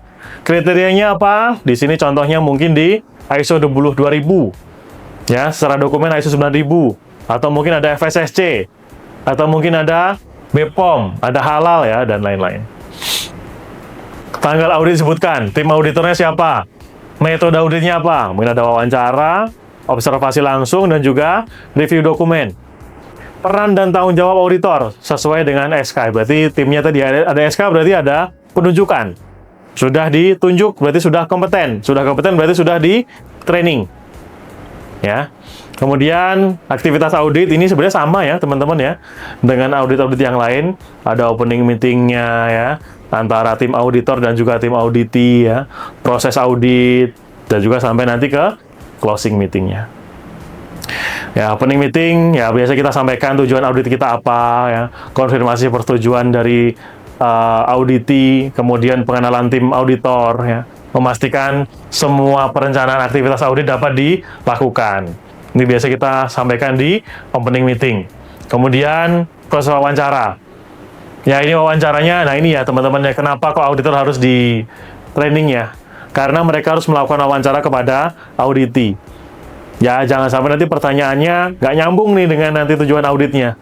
Ya, proses kuesionernya harus 5W1H. Jangan close question. Jawabannya ya dan tidak, tapi diharapkan si auditi ini bisa menyampaikan, menjelaskan proses mereka. Ya, bukan cuma iya dan tidak saja. Tidak boleh pertanyaan yang mengarahkan. Ya, tidak boleh ini menuntun atau mengarahkan pertanyaan. Dan tidak boleh close question, ya dan tidak. Setelah wawancara kita harus wawancaranya bagus nih. Oh, bagus Pak, bagus bla bla bla, bagus. Kita observasi di lapangan. Bener nggak yang diwawancara tadi? Sesuai nggak yang di lapangan? Kita cek kondisi areanya. Bener nggak warehouse-nya bersih? Bener nggak warehouse-nya sudah pest control-nya sudah jalan? Bener nggak sekat antar ruangannya berjalan? Nah, bener nggak vivo-nya jalan? Ya, di sini kita observasi langsung. Kemudian, dari observasi juga observasi lapangan dan juga observasi dokumen. Mereka punya barang banyak, coba kita lihat form penerimaan barangnya. Nah, sesuai dengan standar nggak? Coba lihat pencatatan vivo-nya berjalan atau tidak. Kalau nggak punya catatan, temuan ya. Temuan audit nanti. Itu harus diperbaiki. Ketika terjadi temuan, ketika si auditor menemukan hal yang tidak sesuai, berarti jadi temuan dong. Kita menuliskan temuan harus sesuai dengan PLOR. LOR ya. Ini semua audit sama nih ya. Problem, location, objektifnya apa, dan juga referensinya dari mana. Contoh, temuannya apa? Di sini ada ditemukan tempat sampah yang tidak tertutup. Buat tempat sampah tadi, standarnya harus tertutup ya, apalagi sampahnya sampah organik nih, nanti mengandung pes, bau, dan lain-lain. Lokasinya di mana? Di area persiapan bahan baku. Ya, objektifnya apa? Ada foto tempat sampahnya yang nggak ada tutupnya gitu ya. Referensinya apa? Oh, ini ada di ISO TS atau ISO 22000 klausul 1 sampai dengan 7 terkait dengan pembuangan limbah. Ya, berarti ada standarnya nih, nggak cuma temuan by mood auditor ya. Ada standarnya. Ya, ini di ISO TS di sini. Kemudian kategori temuan ada minor, ada major. Minor ini adalah yang tidak konsisten ya. Kekurangan umumnya bersifat administratif, inkonsistensi, bersifat tunggal, karena human error, serta tidak mempengaruhi kualitas keamanan dan legalitas produk. Contoh, form yang lupa ditandatangani administratif ya. Kemudian apalagi nih, ada salah satu operator gitu ya, lupa ya menggunakan sarung tangan, seperti itu ya. Ini masih minor. Yang kedua, major. Tidak diterapkannya satu klausul secara keseluruhan, mempengaruhi aktivitas implementasi keamanan pangan dan legalitas produk, serta temuan yang berulang. Ya, sehingga perlu tindakan perbaikan. Contoh, ini ya, agak fatal nih. Tidak melakukan audit internal terkait dengan food safety. Berarti mereka nggak menyiapkan, program food safety-nya belum jalan nih. Program GMP-nya belum jalan. Karena apa? Mereka nggak monitor, nggak ada pengukuran, nggak ada auditnya. Semuanya major.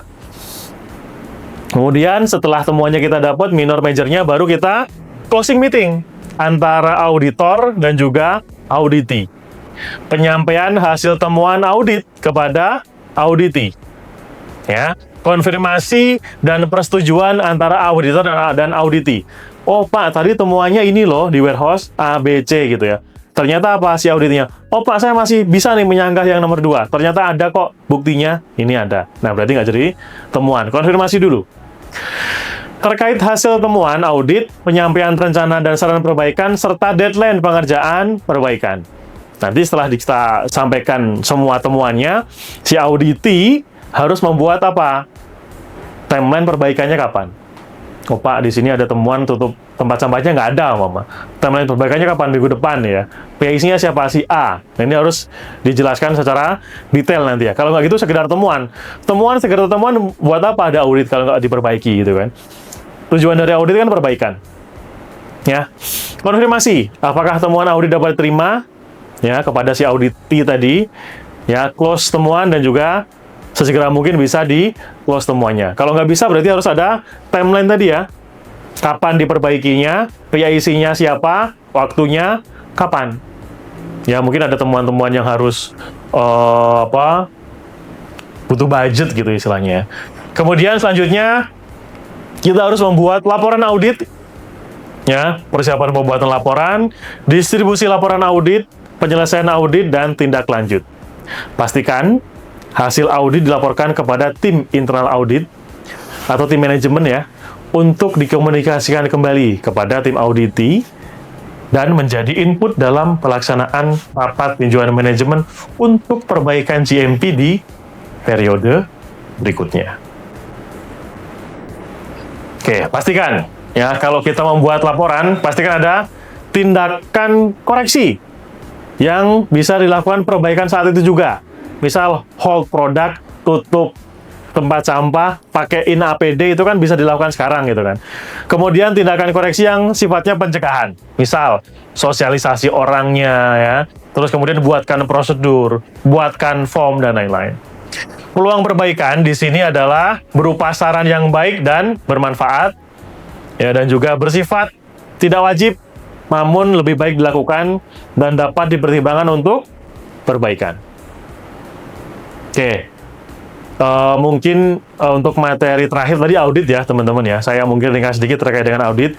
Untuk memastikan bahwa program-program kita tadi, baik areanya baik ya, orangnya sesuai dengan prosedurnya gitu ya. Alatnya, mesinnya ya, prosedurnya ini harus semuanya bisa berjalan sesuai dengan GMP. Untuk memastikan semua ini berjalan, harus dilakukan dengan audit. Ya, timnya harus di training, prosedur auditnya ada, jadwal auditnya ada, checklist untuk auditnya ada, yang baru kita lakukan untuk lakukan audit. Hasil audit nanti ada temuan. Ya, temuan minor, temuan major, hasil temuan ini harus kita sampaikan kepada manajemen atau tim auditi nanti ya. Tim auditi harus segera melakukan perbaikan. Ada perbaikan yang dikerjakan saat itu juga. Contoh tadi ya, ada tempat sampah yang masih terbuka ya, kita hold produk. Atau yang kita pending dulu ya, temuan yang apa namanya tadi, audit yang bisa lakukan tindakan perbaikan yang kita progresnya jangka panjang, sosialisasi dan lain-lain. Hasil temuan-temuan dan perbaikan ini kita laporkan ke manajemen untuk perbaikan di periode berikutnya. Jadi GMP ini juga periodik ya teman-teman. Siklusnya mungkin tergantung perusahaan sih ya, tapi minimal setahun sekali lah ya. Jadi nanti tahun depan hasil audit dan juga dari rapat pertimbangan rapat tinjauan manajemen ini digunakan untuk perbaikan GMP di periode berikutnya. Mau 6 bulan sekali boleh, mau 3 bulan sekali boleh, mau setahun sekali. Kalau GMP jangan lah ya, terlalu lama nanti ya. Ya, 6 bulan sekali lah untuk periode perbaikan ke periode berikutnya. Demikian teman-teman terkait dengan materi upskill GMP ini. Sampai ketemu di materi upskill selanjutnya. Terima kasih.